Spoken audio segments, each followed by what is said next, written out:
الحمد لله وكفى وسلام على عباده الذين اصطفى أما بعد.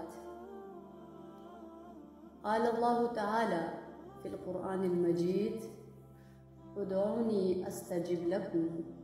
وقال الله تعالى في مقام آخر: يسأله من في السماوات والأرض كل يوم هو في شان. وقال رسول الله صلى الله عليه وسلم: اللهم بارك لنا في رجب وشعبان وبلغنا رمضان، أو كما قال عليه الصلاة والسلام: سبحان ربك رب العزة عما يصفون والسلام على المرسلين والحمد لله رب العالمين. اللهم صل على سيدنا محمد وعلى آل سيدنا محمد وبارك وسلم. اللهم صل على سيدنا محمد وعلى آل سيدنا محمد وبارك وسلم. اللهم صل على سيدنا محمد وعلى آل سيدنا محمد وبارك وسلم. رب اشرح لي صدري ويسر لي أمري واحلل عقدة من لساني يفقه قولي. ربي زدني علما، ربي زدني علما، ربي زدني علما. اللهم أرنا الحق حقا وارزقنا اتباعه، وأرنا الباطل باطلا وارزقنا اجتنابه. إن عدد الشهور عند الله 12 شهرا في كتاب الله يوم خلق السماوات والأرض منها 4 حرم ذلك الدين القيم فلا تظلموا أنفسكم. اللہ رب العزت نے قرآن مجید میں فرمایا کہ بے شک اللہ رب العزت کے ہاں مہینوں کی گنتی 12 مہینے ہیں اللہ کی کتاب میں، جس دن سے اللہ نے زمین و آسمان پیدا کیے ان میں سے 4 مہینے عزت والے ہیں، اور یہی سیدھا دین ہے، سو ان میں اپنے اوپر ظلم نہ کرو۔ نبی کریم صلی اللہ علیہ وسلم نے، بخاری شریف کی روایت ہے، حضرت ابو ہریرہ رضی اللہ تعالیٰ عنہ سے ارشاد فرمایا کہ سال 12 مہینوں کا ہے، جن میں 4 حرمت والے مہینے ہیں، 3 پہ در پہ آتے ہیں، ان میں سے ذوالقعدہ، ذوالحجہ اور محرم، اور فرمایا کہ چوتھا مہینہ رجب ہے جو جمادی الثانی اور شعبان کے درمیان میں آتا ہے، اور فرمایا کہ ان میں جنگ و جدال، گناہوں سے بچنا، نیکیوں کا زیادہ سے زیادہ اہتمام ان مہینوں میں کرنا چاہیے۔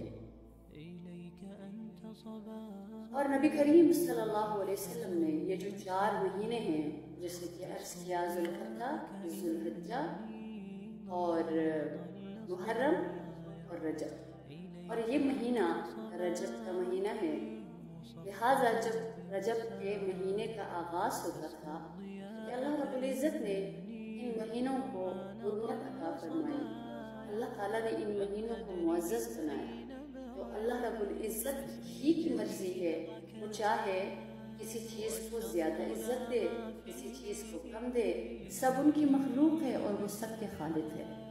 تو نبی کریم صلی اللہ علیہ وسلم اس مہینے کے آغاز، جب یہ مہینہ شروع ہوتا تھا تو نبی کریم صلی اللہ علیہ وسلم ایک دعا پڑھا کرتے تھے، اور صحابہ کرام اپنی زندگی میں اس دعا کا اہتمام کیا کرتے تھے۔ تو یہ دعا سیکھنے کی ہمیں ضرورت ہے، اور الحمدللہ جو ہم دین سے جڑے ہوئے ہیں اللہ رب العزت کے فضل اور ان کے کرم سے، تو الحمدللہ ہم اہتمام کرتے ہیں۔ تو یہ ایسی دعا ہے کہ نبی کریم صلی اللہ علیہ وسلم نے اس ماہ کی ابتدا میں یہ دعا فرمایا کرتے تھے کہ اللہم بارک لنا فی رجب، اور اس کے بعد دوسرا مہینہ ہے شعبان، وبلغنا رمضان، اور اس کے بعد یا اللہ کہ میرے اس مہینے، ہمارے لیے اس مہینے رجب میں برکت عطا فرما، ہمارے لیے اس کے بعد جو مہینہ آئے گا شعبان، اس میں بھی برکت عطا فرما، اور پھر اس کے بعد آئے گا رمضان کریم، یا اللہ ہمیں اس مہینے سے ملا دینا۔ تو یہ دعا نبی کریم صلی اللہ علیہ وسلم مانگا کرتے تھے، پڑھا کرتے تھے۔ رجب کا چاند جب نظر آتا تھا تو اللہ کے حبیب صلی اللہ علیہ وسلم اسی دعا کو مانگتے تھے کہ اللہ رب العزت رجب اور شعبان میں ہمارے لیے برکت عطا فرما اور ہمیں رمضان تک پہنچنے کی توفیق عطا فرما۔ تو رجب اور شعبان میں برکت کی دعا فرما رہے ہیں کیونکہ یہ رمضان کا ہی استقبال ہے، اس کی تعظیم اور قدردانی میں، اس کی محبت میں یہ دعا کی جا رہی ہے کہ یہ دونوں مہینے برکت سے لبریز ہو جائیں یہاں تک کہ رمضان سے جا ملے۔ برکت کہتے ہیں تھوڑے وقت میں زیادہ سے زیادہ عبادت کی توفیق نصیب ہونا، زیادہ سے زیادہ تھوڑے وقت کے اندر عبادت کی توفیق نصیب ہونا، کوئی لمحہ، کوئی گھنٹہ، کوئی منٹ ضائع نہ ہونے پائے ان دنوں میں، اور یہاں سے لے کے رمضان، بلکہ مومن کی زندگی کا کوئی بھی لمحہ ضائع نہیں ہونا چاہیے۔ برکت کا کیا مطلب ہے؟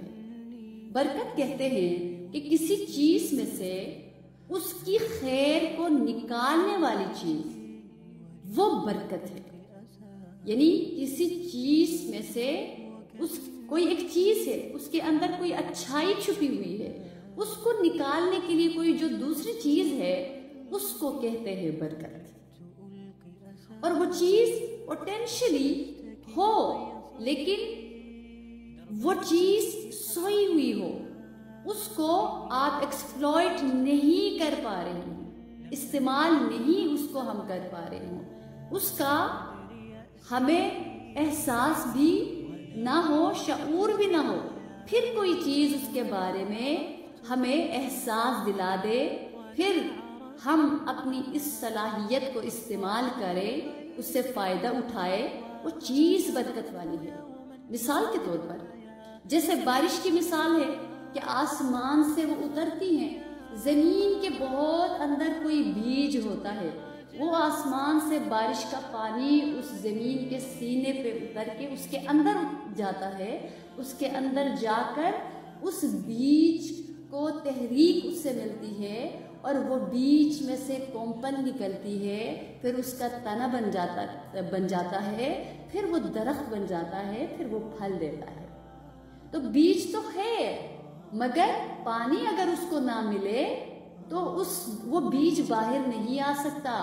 تو بالکل اسی طرح برکت جو ہے یہ صرف اور صرف اللہ کی طرف سے ہوتی ہے، وہی عطا فرماتے ہیں، ان کے پاس ہے، یہ انہی سے مانگنی چاہیے۔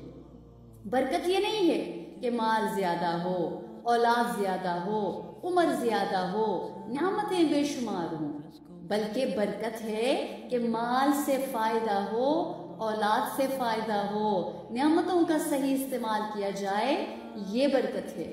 کہ کسی کے بہت سارے بچے ہیں لیکن ان بچوں کا کوئی فائدہ نہیں ہے، یہ برکت نہیں ہے۔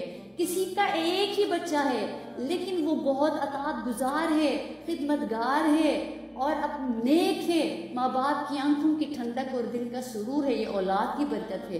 بہت سارا مال ہے لیکن وہ مال ادھر ادھر بیماریوں میں، چوری میں، غلط کاموں میں نکل رہا ہے، وہ برکت نہیں ہے۔ وہ مال کم ہے لیکن اس کو استعمال کر کے انسان نیک بن جائے، اس کو صحیح راستے پر لگائے اور اولاد کی اس سے صحیح تربیت ہو جائے اور اس مال سے خیر آ جائے، یہ برکت ہے۔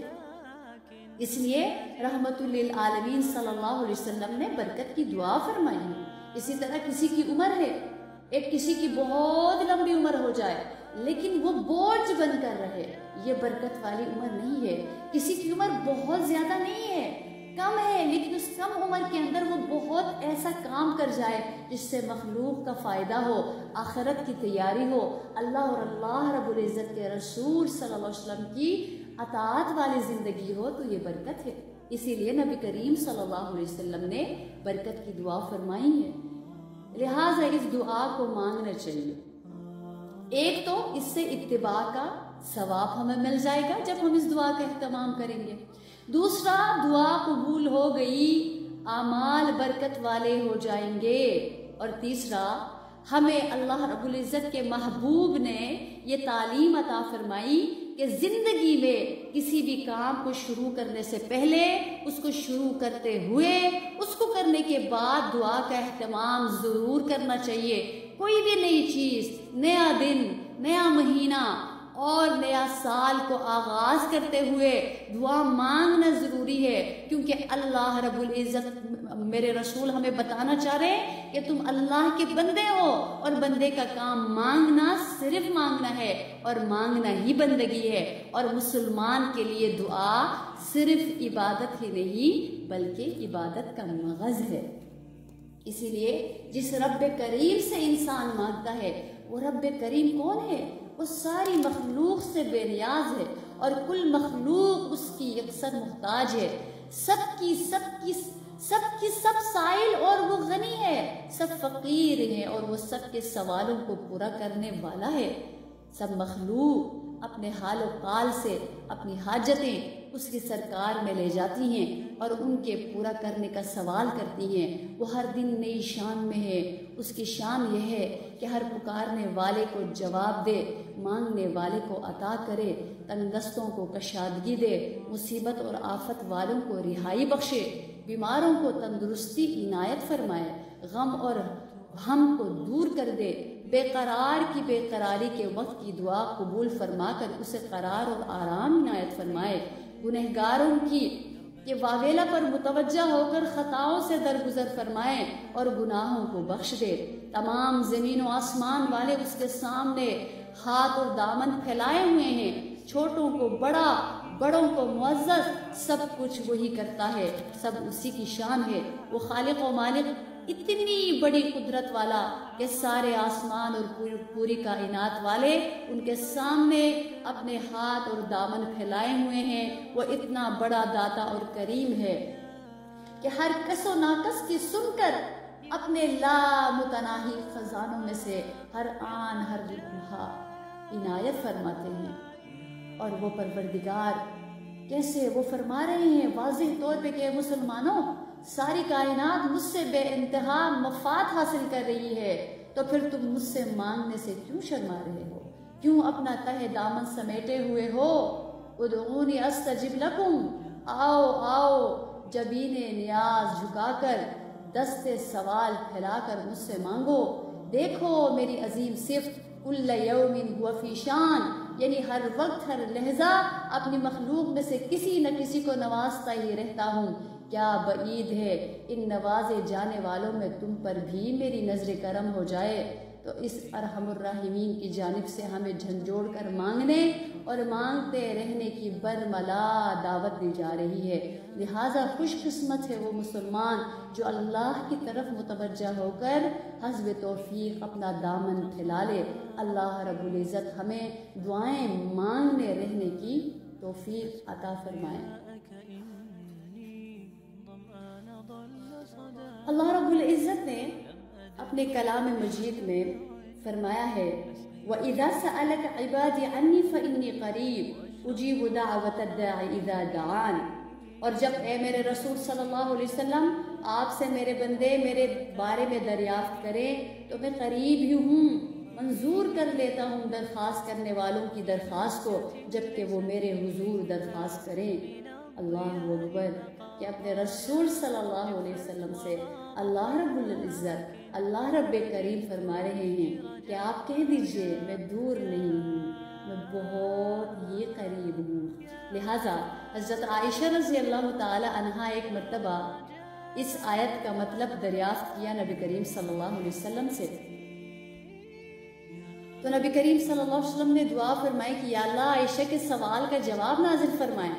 لہٰذا حضرت جبرائیل علیہ السلام جواب لے کر آئے اور فرمایا کہ اللہ تعالیٰ آپ کو سلام کہتے ہیں اور فرماتے ہیں کہ اس سے مراد وہ شخص ہے جو قریب رہنے والا، کہ فَإِنِّي قَرِيب أُجِيبُ دَعْوَةَ الدَّاعِ إِذَا دَعَانِ، یہ وہ شخص ہے جو نیک اعمال کرنے والا ہو اور سچی نیت اور نیک دلی کے ساتھ مجھے پکارے، یعنی مجھ سے دعا کرے تو میں لبیک کہہ کر اس کی حاجت ضرور پوری کر دیتا ہوں۔ تو اللہ رب العزت کا علم ذرہ ذرہ پر حاوی ہے۔ اللہ رب العزت کا دیکھنا جو تاریک رات میں سمندر کی سب سے زیادہ گہرائی کی تہ میں پڑی ہوئی سوئی جیسی ادنا چیز کو بھی دیکھ رہی ہے، تو دوسری طرف اللہ رب العزت کا سننا جو تحت الثری پہاڑ کے غار کے اندر والے کیڑے کی جو پتھر کے اندر مخفی ہے اس کی آواز کو بھی سننے والی ہے، یعنی وہ سنتا ہے، دیکھتا ہے اور قریب بھی ہے۔ وقال ربکم ادعونی استجب لکم ان الذین یستکبرون عن عبادتی سیدخلون جہنم داخرین۔ یہ کتنی بڑی بات اللہ رب العزت قرآن مجید میں فرما رہے ہیں، کہ فرما رہے ہیں کہ تمہارے پروردگار نے فرما دیا ہے کہ مجھ کو پکارو، تمہارے رب نے فرمایا ہے، میں نے کہا ہے کہ مجھے پکارو۔ آج میری معزز، میری محترم ماں اور عزیز بہنوں، آج کل اگر ہم دیکھیں تو سب پریشان ہے، کوئی وظیفہ پوچھ رہا ہے، کوئی کسی کے لیے دعاؤں کے لیے کہہ رہا ہے، کوئی صدقہ نکال رہا ہے، کوئی کچھ کر رہا ہے، لیکن سب یہی کہہ رہے ہیں کہ آسانی مل جائے، آسانی ہو، پریشانی اٹھ جائے۔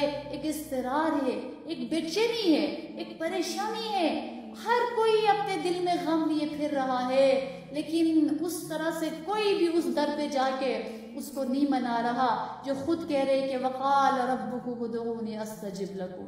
کتنی عجیب بات ہے، ہم کہاں کہاں نہیں جاتے، کیا کیا نہیں کرتے، جو قرآن عظیم الشان ہمارے پہلو میں ہے، ہمارے گھروں میں ہے، ہمیں اس کو نکال کر پڑھنے کی توفیق نہیں ہوتی، ہمیں اس کو نکال کر سمجھنے کی توفیق نہیں ہوتی۔ پہلے تو عذر بھی کرتے تھے کہ دور جانا پڑتا ہے، کوئی ذرائع نہیں ہے، کیسے جائیں گے، لیکن اللہ تعالیٰ نے اب اس بہانے کو بھی ختم کر دیا۔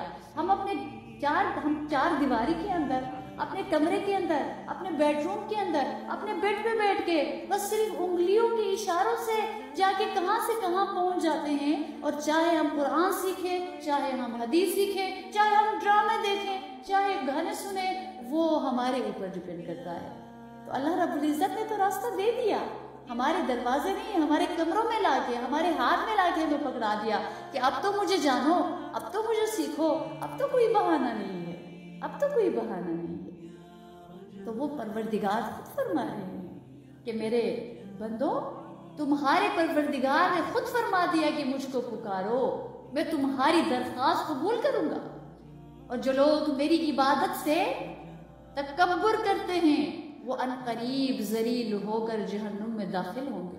اللہ رب العزت نے یہاں پہ دعا کو عبادت فرمایا کہ جو دعا سے تکبر کرتے ہیں کہ ہمیں کیا حاجت، ہم جو چاہیں ہمیں پیسے کے زور پہ مل جاتا ہے، ہم جو چاہیں ہماری لیاقت کے زور پہ ہمیں مل جاتا ہے، ہم جو چاہیں ہم اتنے اسمارٹ ہیں کہ ہم اس کو پا لیتے ہیں، دعا کی کیا ضرورت ہے؟ دعا تو وہ غریب مساکین مانگے نا، جن کے پاس کچھ بھی نہیں ہے، جو بے بس ہے، بیچارہ ہے، وہی تو ہیں۔ جن کے ہاتھ کچھ بھی نہیں ہے، وہ تہے دامہ ہیں، وہی تو پھیلائیں گے۔ جن کی جیب پیسوں سے بھری ہوئی ہے، جن کے اندر صلاحیت ہے، جو سب کچھ مسخر کرنے پہ ان کو قدرت ہے، ان کو وہ سمجھتے ہیں ہمیں کیا ضرورت ہے دعاؤں کی۔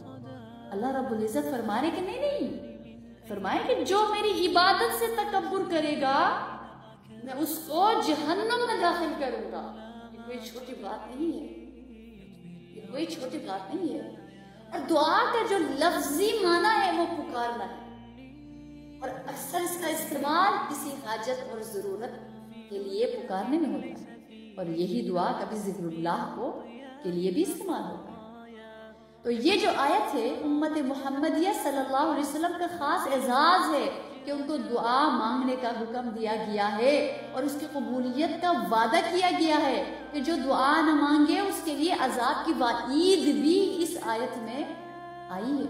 لہٰذا حضرت قتادہ رضی اللہ تعالی عنہ نے حضرت کعب احبار رضی اللہ تعالی عنہ سے نقل کیا ہے کہ پہلے زمانے میں یہ دعا مانگنے کی خصوصیت انبیاء کرام علیہ الصلوۃ والسلام کی تھی کہ ان کو اللہ تعالیٰ کی طرف سے حکم ہوتا تھا کہ آپ دعا کریں میں قبول کروں گا، مگر امت محمدیہ صلی اللہ علیہ وسلم کی یہ خصوصیت ہے کہ یہ حکم تمام امت کے لیے عام کر دیا گیا ہے۔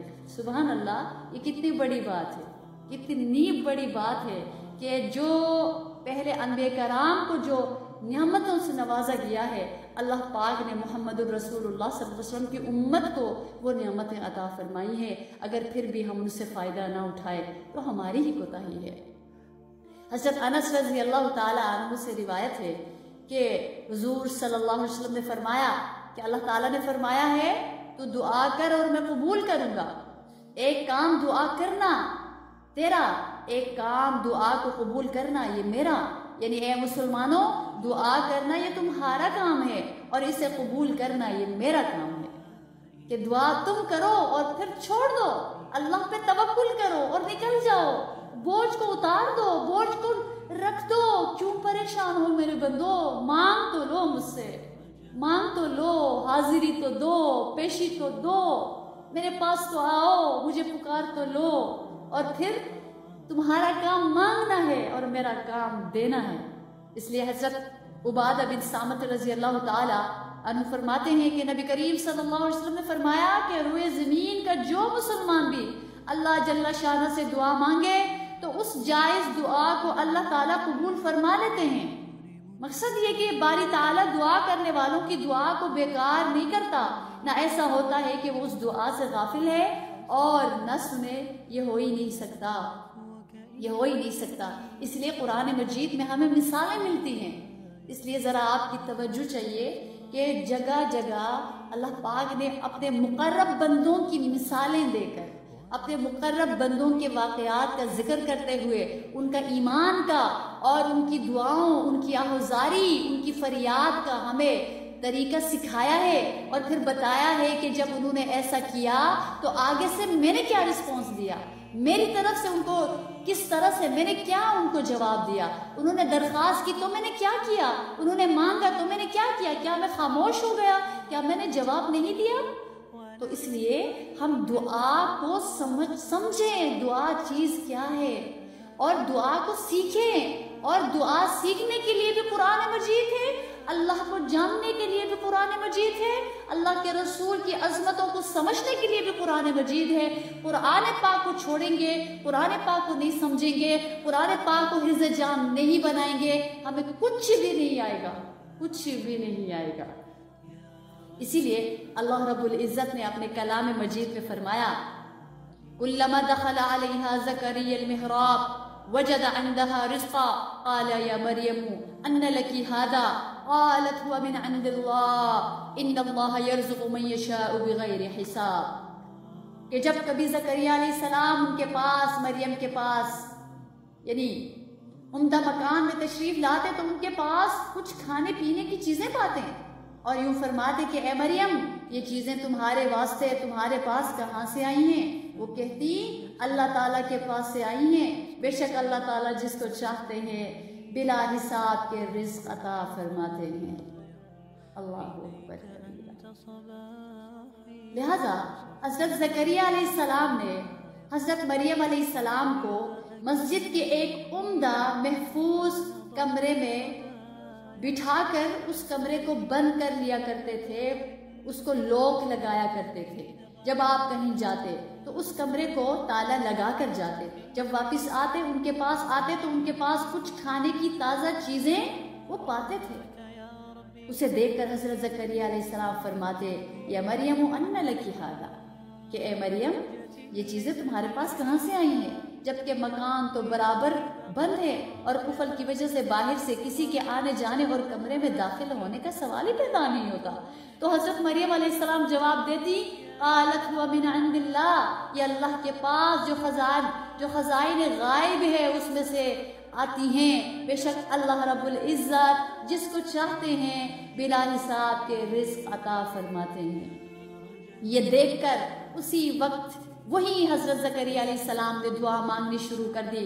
ہنالک دعا زکریا ربہ قال ربی ہب لی من لدنک ذریۃ طیبہ انک سمیع الدعاء، یعنی وہی اسی وقت اسی جگہ کمرے میں خلاف موسم پھل والا منظر دیکھ کر زکریا علیہ السلام نے اپنے رب سے دعا مانگی، اے میرے رب مجھے عنایت فرما اپنے پاس سے اچھی پاکیزہ اولاد، بے شک آپ دعاؤں کے بہت سننے والے ہیں۔ اللہ اکبر کبیرہ۔ حضرت زکریا علیہ السلام کے اس وقت تک اولاد نہ تھی، اور زمانہ ایسے بڑھاپے کا آ گیا تھا جس میں عادتاً اولاد نہیں ہوا کرتی، لیکن اس وقت جب آپ نے یہ دیکھ لیا کہ اللہ تعالیٰ نے حضرت مریم علیہ السلام کو بے موسم کے تازہ تازہ پھل عطا فرمائے ہیں، تو اب آپ کو بھی دعا کرنے کی ہمت ہو گئی کہ جو قادر مطلق بے موقع کے پھل عطا کر سکتے ہیں تو بے موقع اولاد بھی عطا فرمائیں گے۔ لہٰذا آپ نے عزم بالجزم اور یقین کامل کے ساتھ دعا کے لیے ہاتھ پھیلا دیے۔ بڑھاپے کی انتہائی حدود میں پہنچ جانے کے باوجود ان کی دعا اللہ رب العزت نے قبول فرمائی اور پاکیزہ اولاد کی بشارت سناتے ہوئے فرمایا، یا زکریا انا نبشرک بغلام اسمہ یحییٰ، اے میرے بندے زکریا آپ ایک بچے کی خوشخبری سن لے جس کا نام بھی میں نے رکھ دیا اور نام یحییٰ رکھ دیا ہے۔ اللہ اکبر، کتنی بڑی بات ہے۔ تو اس سے یہ معلوم ہوا کہ اللہ تعالیٰ جب کسی کو کھلانے یا کچھ دینے کا ارادہ فرما لیتے ہیں تو پھر دنیا کی کوئی طاقت اسے روک نہیں سکتی، کہ یہ اللہ کی قدرت کو، یعنی مطلب یہ ہے کہ اللہ کی قدرت کو بھول کر زندگی نہیں گزارنی چاہیے۔ مال و دولت، عیش و آرام، یہ چیزیں ہمیشہ رہنے والی نہیں ہے۔ امید و بیم لیے ہوئے زندگی بسر کرنی چاہیے۔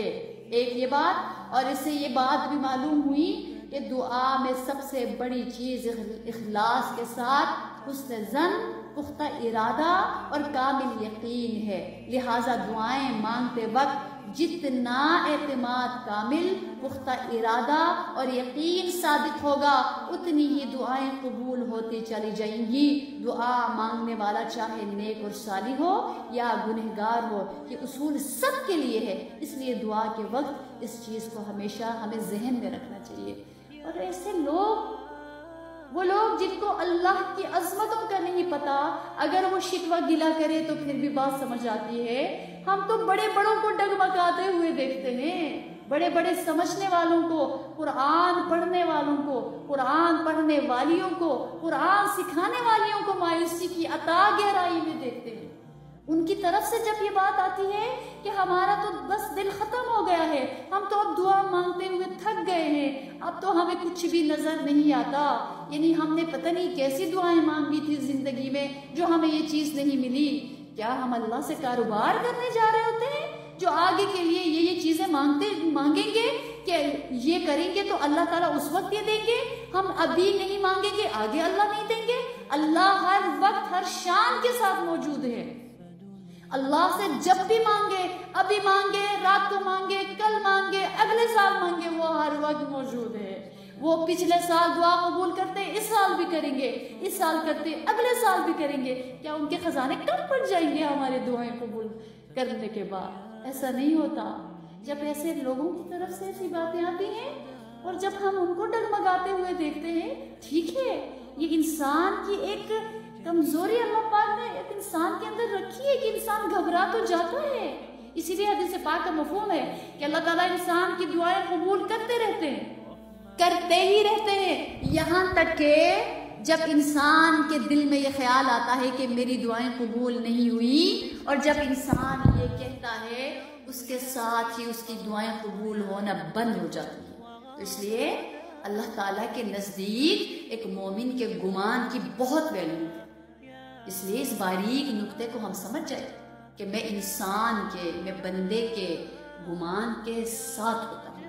میرے رب نے فرمایا ہے کہ جو بندہ مجھ سے گمان کرتا ہے اس کے ساتھ وہی ہوگا، جو بھی مجھ سے گمان کرتا ہے اس کے ساتھ وہی ہوگا۔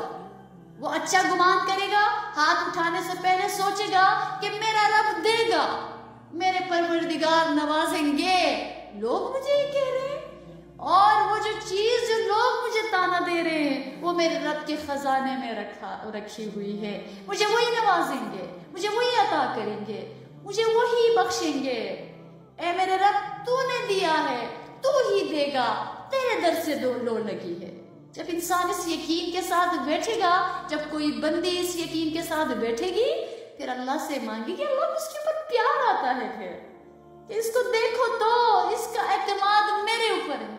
جب بچے اپنے ماں باپ پر، ایک چھوٹا معصوم بچہ گود میں پڑا ہوا ہو، 100% اپنے ماں باپ پر اعتماد کرتے ہوئے گود میں پڑا ہوتا ہے، اس کو بھوک لگتی ہے وہ رو کر اپنے ماں کو احساس دلاتا ہے، اسے نیند آتی ہے وہ رو کر ماں کو احساس دلاتا ہے، اس کو جاگ آتی ہے وہ رو کر ماں کو احساس دلاتا ہے، اس کو پتہ ہے اس کو کوئی اس کا پیپر چینج کرنے والا، وہ رو کر ماں کو احساس دلاتا ہے کہ میری ماں ہی کرے گی، وہ ماں کے اوپر اعتماد کرتا ہے وہ بچہ۔ اور پھر کیا ماں دوڑ کر نہیں جاتی؟ ہم نے گھروں میں نہیں دیکھا ماں بیٹھی ہوئی ہے، بچہ رو رہا ہے، وہ کھانا کھا رہی ہے، دوڑ کر جاتی ہے، گہری نیند میں ہے، بچہ اٹھ گیا، وہ اٹھ کر بیٹھ جاتی ہے، اس کو بھوک لگی ہے، اس کو سینے سے لگا لیتی ہے۔ ہم نے ماں کو دیکھا، ماں ایک مخلوق ہے، ایک انسان ہے کمزور۔ اللہ رب العزت جب بندہ ایسا اعتماد کر کے اللہ کے پاس جائے گا، اللہ کیسے نہیں نواز سکتے ہیں؟ اللہ کیوں نہیں دیں گے؟ اللہ دیں گے۔ ان کے خزانوں کو ہم نے نہیں دیکھا، میرے رسول کو ان کے خزانوں کا پتہ تھا، تو کیسے انہوں نے پوری ان کی زندگی دعاؤں پر مبنی ہے، ان کی زندگی کا ہر لمحہ دعا پر مبنی ہے۔ جتنا ہم وظائف پڑھتے ہیں نا، میرے رسول کی زندگی کو نکالے، وہ دعائیں پڑھتے تھے، دعائیں مانگتے تھے، اور دعا بھی نیت کے ساتھ اور اعتماد کے ساتھ۔ تو زکریا علیہ السلام نے دیکھا کہ ہاں یہ دیکھیں پھل پڑے ہیں، تو میرے رب جب بلا موسم کے پھل عطا کر سکتے ہیں، تو وہ رب بلا موسم کے عمر گزرنے کے بعد کیا اولاد نہیں عطا کر سکتے؟ تو انہوں نے ہنالک دعا زکریا، اور پھر اللہ نے اس اعتماد کو کیسے لیا کہ اولاد بھی خود عطا فرمائی، نام بھی خود رکھا۔ یہ ہوتا ہے، یہ اعتماد کا پھل ہے۔ یہ پہلی مثال ہے قرآن مجید میں سے۔ دوسری مثال، وقال اللہ تعالی وَذَنُّونَ إِذْ ذَهَبَ مُغَاضِبًا فَظَنَّ أَن لَّن نَّقْدِرَ عَلَيْهِ فَنَادَىٰ فِي الظُّلُمَاتِ أَن لَّا إِلَٰهَ إِلَّا أَنتَ سُبْحَانَكَ إِنِّي كُنتُ مِنَ الظَّالِمِينَ فَاسْتَجَبْنَا لَهُ وَنَجَّيْنَاهُ مِنَ الْغَمِّ وَكَذَٰلِكَ نُنجِي الْمُؤْمِنِينَ۔ اللہ اکبر کبیرہ۔ اور مچھلی والے کا تذکرہ کیجئے میرے رسول، جب وہ ناراض ہو کر چل دیے اور انہوں نے یہ سمجھا کہ ہم ان پر کوئی گرفت نہیں کریں گے، بس انہوں نے اندھیروں میں پکارا کہ آپ کے سوا کوئی معبود نہیں ہے، آپ پاک ہیں، میں بے شک قصوروار ہوں۔ سو ہم نے ان کی دعا قبول کی اور ان کو اس گھٹن سے نجات دی، اور ہم اسی طرح ایمان والوں کو نجات دیا کرتے ہیں۔ میری محترم ماں اور عزیز بہنوں، اس سے بڑھ کر کوئی کسی کو کچھ سکھا سکتا ہے؟ اس سے بڑھ کر کوئی کسی کو کچھ بتا سکتا ہے؟ سارا کچھ تو ہماری جھولی میں لا کے ڈال دیا ہے اللہ رب العزت نے۔ کس حالت میں ہو تو کیسے مانگنا ہے، کس کیفیت میں ہو تو کیسے پکارنا ہے، سارا کچھ تو بتا دیا، پھر بھی ہم محروم ہیں اپنے قصور سے۔ لہٰذا آپ ذرا غور کیجئے، حضرت یونس علیہ السلام ذنون مچھلی والے، ان کا لقب بھی کیسے دیا اللہ تعالیٰ فرما رہے ہیں کہ انہوں نے اندھیروں میں پکارا۔ کس طرح؟ ایک اندھیرا مچھلی کے پیٹ کا، دوسرا اندھیرا دریا کی گہرائی کا، تیسرا اندھیرا رات کا۔ ان تاریکیوں میں دعا کی کہ آپ کے سوا کوئی معبود نہیں ہے، کہ میں بے شک آپ پاک ہیں، میں بے شک قصوروار ہوں۔ یہ استغفار ہے جس سے مقصود یہ ہے کہ میرا قصور معاف کر کے اس شدت سے نجات دیجئے۔ سو ہم نے ان کی دعا قبول کی اور ان کو اس گھٹن سے نجات دی، اور جس طرح دعا کرنے سے حضرت یونس علیہ السلام کو نجات دی، ہم اسی طرح اور ایمان والوں کو بھی کرب اور غم سے نجات دیا کرتے ہیں۔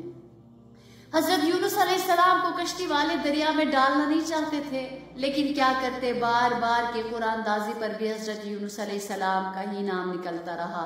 تو پھر حضرت یونس علیہ السلام اس کشتی میں جب سوار ہو گئے، تو چونکہ وہ نبی تھے، لہٰذا جب ان کا نام نکل آیا، جب طوفان آیا اور کشتی ڈولنے لگی، تو انہوں نے کہا ہے کہ ہم میں کوئی ایسا ہوگا جو اللہ تعالیٰ کا باغی ہوگا اور کوئی ایسی بات ہوگی، لہٰذا ہم قرآ نکالتے ہیں، جب اس بندے کا نام آئے گا اور اس کو دریا میں سمندر میں ڈال دیں گے، لہٰذا ہم سلامتی کے ساتھ نکل جائیں گے۔ اور قرآن اندازی میں حضرت یونس علیہ السلام کا نام آیا، تو وہ تو نبی تھے، تو سب نے اپنے آپ کو بچایا کہ ہم یہ نہیں کریں گے، تو خود جب حضرت یونس علیہ السلام نے دیکھا تو انہوں نے خود وہاں سے چھلانگ لگائی اور سمندر میں کود پڑے۔ اسی وقت ایک بہت بڑی مچھلی کو خدائی حکم ملتا ہے کہ وہ دریاؤں کو چیرتی پھاڑتی وہاں چلی جائے اور حضرت یونس علیہ السلام کو سالم اور ثابت نگل لے، اس طرح کے نہ جسم پر زخم آنے پائے نہ ہی کوئی ہڈی ٹوٹنے پائے، لہٰذا اس نے نگل لیا۔ اور نگلتے ہی حضرت یونس علیہ السلام مچھلی کے پیٹ میں کھڑے ہوئے اور اللہ تعالیٰ سے عرض کیا کہ اے پروردگار، میں نے تیرے لیے اس جگہ مسجد بنائی ہے جہاں کوئی پہنچا نہ ہوگا۔ اس وقت فرمان باری اللہ کی طرف سے یہ فرمان ہوا کہ یہ ہماری پاکیزگی بیان کرنے والوں میں سے نہ ہوتے، یعنی جب فراغی، کشادگی اور امن و امان کی حالت میں تھے اس وقت کی ان کی نیکیاں اگر نہ ہوتی، یعنی اگر یہ میرا نیک بندہ نہ ہوتا، میرا صالح بندہ نہ ہوتا اور ادھر مچھلی کے پیٹ میں میری تسبیح اور توبہ نہ کرتے تو قیامت تک مچھلی ہی کے پیٹ میں رہتے۔ یہاں تو یہ بھی بات پتہ چلی کہ جو اللہ کی بڑائی بیان کرتا ہے وہ تمام مصیبتوں سے نکلنے کا اس کو ذریعہ اس کے لیے بنتا ہے۔ لہٰذا اس آیت کریمہ سے ایک سبق یہ ملتا ہے کہ دنیا میں رہائی کی ایسی کوئی جگہ نہیں جہاں خدائی گرفت نہ ہوتی ہو، کہیں بھی چلے جائیں وہ پکڑ ہی لیں گے۔ دوسرا یہ کہ اللہ تعالیٰ نے جب اپنے بندے کی حفاظت کرنا چاہی تو سمندر کی تہہ میں، مچھلی کے پیٹ میں، تین اندھیریوں میں بھی حفاظت کر کے دکھا دیا۔ تیسری چیز یہ کہ انسان سے کبھی گناہ و خطا ہو جائے تو فوراً اس سے توبہ استغفار کر کے رجوع اللہ کرتے ہوئے گریہ وزاری کے ساتھ رو دھو کر خوب معافی مانگ لی جائے تو پھر انسان سے چاہے کتنی ہی بڑی لغزش ہو گئی ہو، اللہ رب العزت اپنے حکم سے وہ معاف فرما کر ہر قسم کی پکڑ سے نجات عطا فرماتے ہیں۔ فلولا انہ کان من المسبحین للبث فی بطنہ الی یوم یبعثون، سو اگر تسبیح کرنے والوں میں سے وہ نہ ہوتے تو قیامت تک اسی کے پیٹ میں رہتے۔ اس آیت سے یہ بھی معلوم ہوا کہ مصائب اور آفات کو دور کرنے میں تسبیح اور استغفار خاص اہمیت کے حامل ہے۔ جب حضرت یونس علیہ السلام مچھلی کے پیٹ میں تھے تو اس وقت ان کی خاص تسبیح اور دعا یہی لا الہ الا انت سبحانک انی کنت من الظالمین تھی، تو اللہ نے اسی کلمے کی برکت سے انہیں اس آزمائش سے نجات عطا فرمائی اور مچھلی کے پیٹ سے صحیح سالم نکل آئے۔ اسی لیے یہ منقول چلا آتا ہے کہ وہ انفرادی یا اجتماعی مصیبت کے وقت دعائے یونس 1.25 لاکھ مرتبہ پڑھتے تھے، جو ہمارے بڑے ہوتے تھے، ہمارے نیکوکار پہلے زمانوں کے لوگ ہوتے تھے، اور اس کی برکت سے اللہ تعالیٰ مصیبت کو دور فرما دیتے تھے۔ یعنی وہ ایسی مصیبت کے وقت اس کا اہتمام کیا کرتے تھے کیونکہ یہ قرآن کی آیت ہے۔ اسی لیے حضرت سعد بن ابی وقاص رضی اللہ تعالیٰ عنہ سے روایت ہے، نبی کریم صلی اللہ علیہ وسلم نے فرمایا کہ حضرت یونس علیہ السلام نے مچھلی کے پیٹ میں جو دعا مانگی تھی اسے جو مسلمان بھی کسی مقصد کے لیے پڑھے گا تو اس کی دعا قبول ہوگی۔ یہ ابو داود کی روایت ہے۔ حضرت یونس علیہ السلام جیسے عظیم پیغمبر کے لیے کلام الہی میں جب صاف طور سے یہ فرما دیا گیا ہے فلولا انہ کان من المسبحین للبث فی بطنہ الی یوم یبعثون، یعنی یونس علیہ السلام اگر تسبیح نہ کرتے، استغفار نہ کرتے، دعا نہ مانگتے تو قیامت تک مچھلی ہی کے پیٹ میں گرفتار آزمائش میں رہتے۔ اور اسی قرآن سے ہمیں یہ ہدایت ملتی ہے اس آیت سے کہ جب انفرادی یا اجتماعی کوئی آزمائش ہو تو فوراً پیغمبر علیہ السلام کے مانند رجوع اللہ، توبہ استغفار اور گریہ وزاری کر کے اس روٹھے ہوئے کو منا لو۔ یہ ہمیں سبق ملتا ہے۔ تو حضرت یونس علیہ السلام اللہ تعالیٰ کو منوا لینے پر قیامت تک آنے والے مسلمانوں کو یہ اللہ رب العزت نے اس کے ذریعے سے ایک اجازت دے دی کہ یہ بات اللہ تعالیٰ نے بتائی کہ وَكَذَلِكَ نُنْجِي الْمُؤْمِنِينَ، یعنی ہم اسی طرح ایمان والوں کو توبہ اور معافی کے بعد آزمائش سے نجات دیا کرتے ہیں۔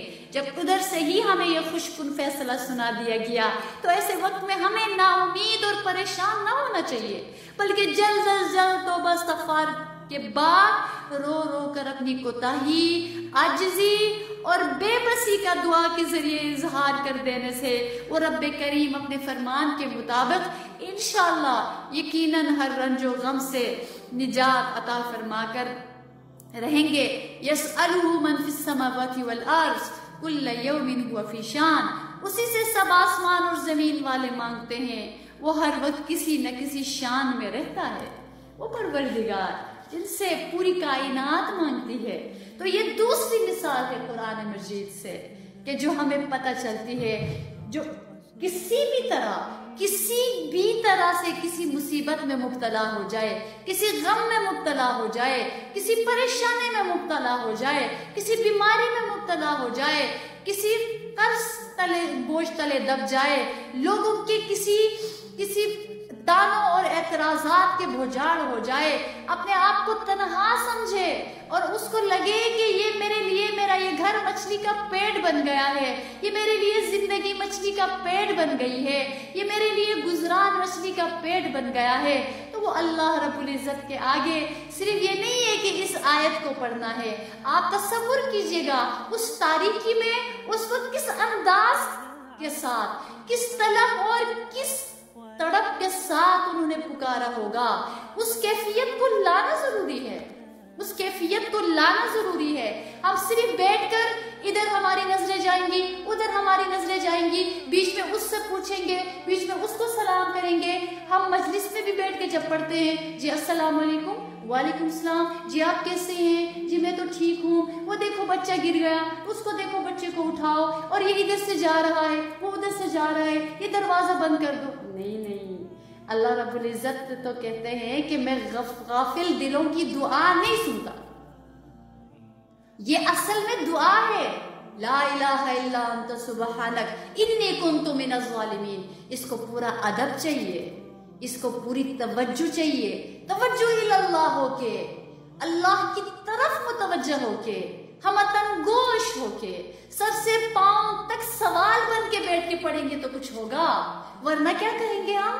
میں نے تو 1.25 کروڑ بھی پڑھا، میں نے تو 3 کروڑ بھی اس کو پڑھا، کچھ بھی نہیں ہوا، میں نے تو اس مقصد کے لیے پڑھا، کچھ بھی نہیں ہوا۔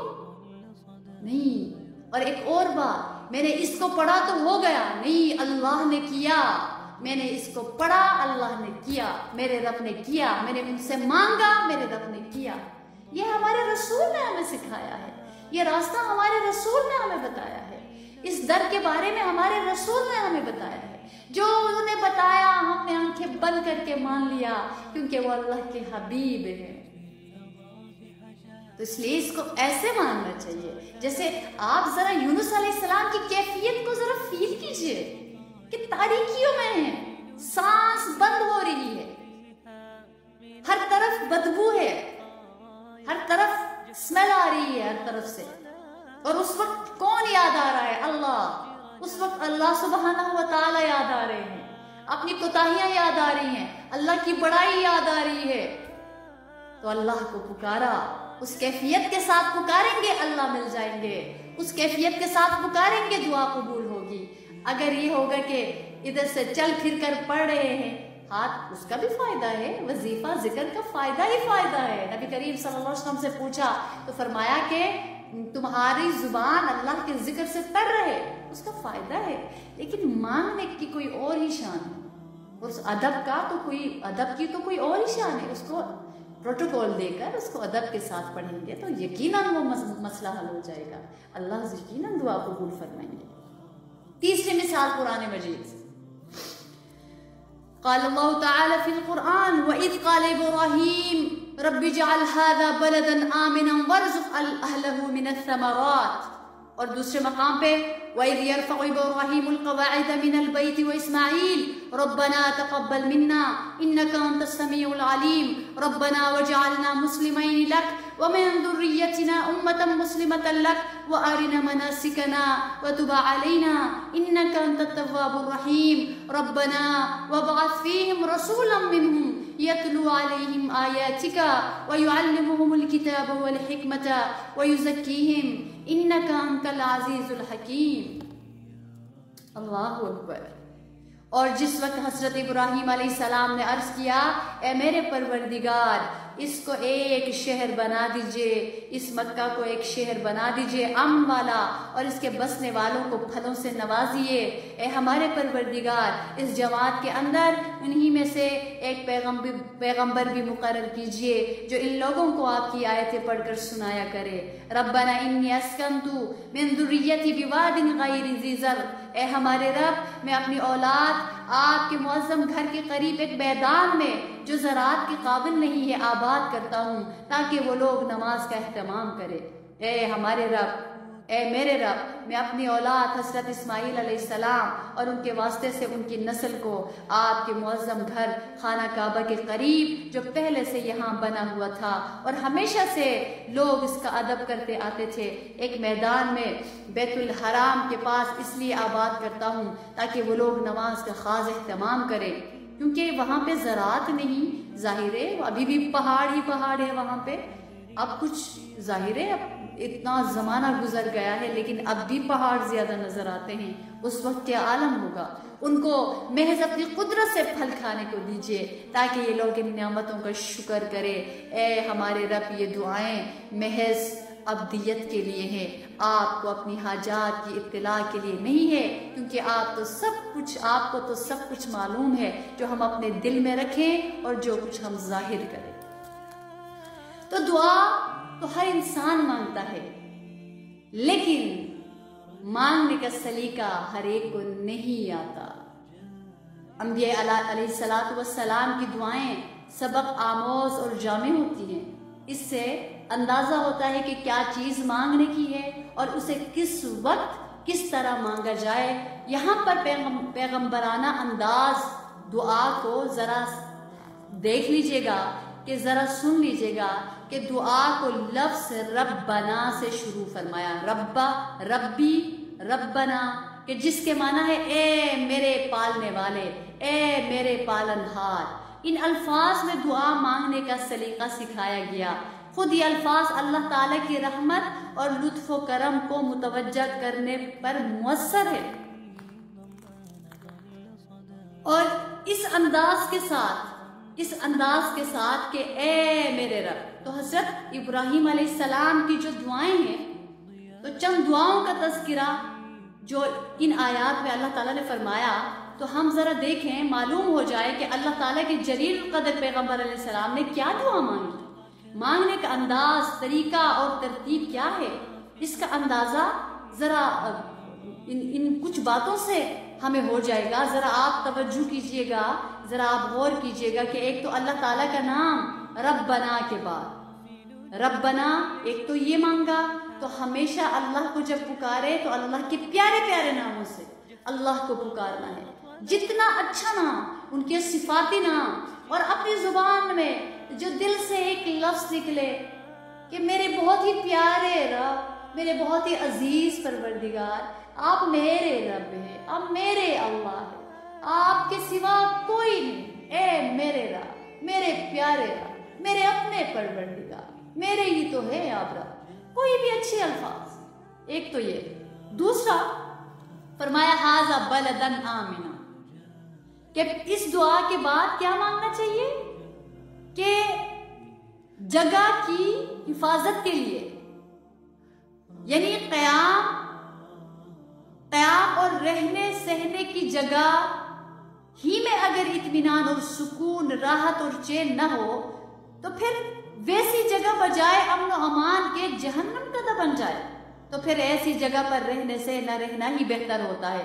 لہٰذا پہلی دعا کیا مانگی؟ جائے وقوع کے امن اور سلامتی کے لیے دعا مانگی، کہ جس جگہ رہوں وہ امن و امان، جس گھر میں رہوں اس میں امن ہو، سلامتی ہو، سکون ہو۔ ایک دعا، جس جگہ رہوں اس شہر میں امن ہو، اس گلی میں امن ہو، اس علاقے میں امن ہو، اس ملک میں امن ہو، ڈاکوؤں سے، چوروں سے، لٹیروں سے اور پریشان کن باتوں سے، جو کئی دفعہ ایسے معاملات، ایسی چیزیں ہوتی ہیں جو ایمان کو متزلزل کر دیتی ہیں۔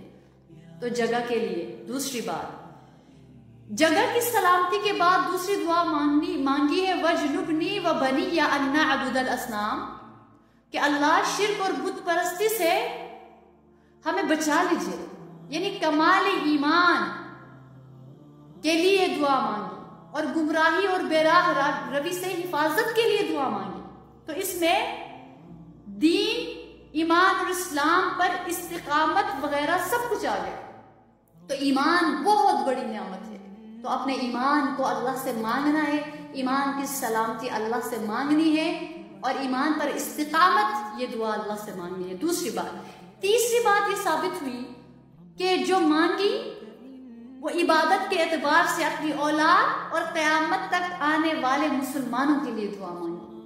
اپنی اولاد اور قیامت تک آنے والے تمام مسلمانوں. یعنی اب دیکھ لیجئے، اندازہ کیجئے کہ بڑے بڑے ہوا کرتے ہیں، صرف اپنے لیے نہیں بلکہ امت مسلمہ کے لیے بھی مانگ لیا. ربنا لیقیم الصلاۃ ومن ذریتنا امۃ مسلمۃ لک. اے ہمارے رب، میری اولادوں کو بلد امین میں اس لیے لا بسا تاکہ وہ نمازوں کا اہتمام کرے. اس کے علاوہ ہماری ان اولادوں میں سے مستقل ایک ایسی جماعت بھی پیدا فرما دیجئے جو آپ کی اطاعت و فرمانبرداری کرتی رہے. اور تیسری دعا میں عبادت کے جتنے شعبے، ان میں سے عبادت نماز، وہ اس کو مانگ لیا. اور چوتھی چیز مانگی ہے، تین چیزیں یہ ہو گئی. چوتھی چیز مانگی ہے وَارْزُقْ أَهْلَهُ مِنَ الثَّمَرَاتِ. وَارْزُقْ أَهْلَهُ مِنَ الثَّمَرَاتِ. اہل و عیال کی طرف توجہ فرماتے ہوئے دعا مانگی کہ اللہ اہل و عیال کو، گھر والوں کو پھلوں میں سے رزق دینا. وَارْزُقْهُم مِنَ الثَّمَرَاتِ لَعَلَّهُمْ يَشْكُرُونَ.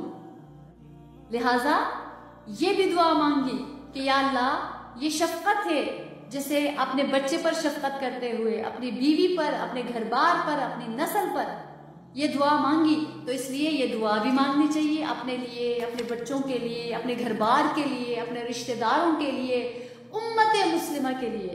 یہ دعا بہت ہی قبولیت کے اعتبار سے مجرب دعا ہوتی ہے. پانچویں دعا کہ ایک پختہ عزم اور ارادہ.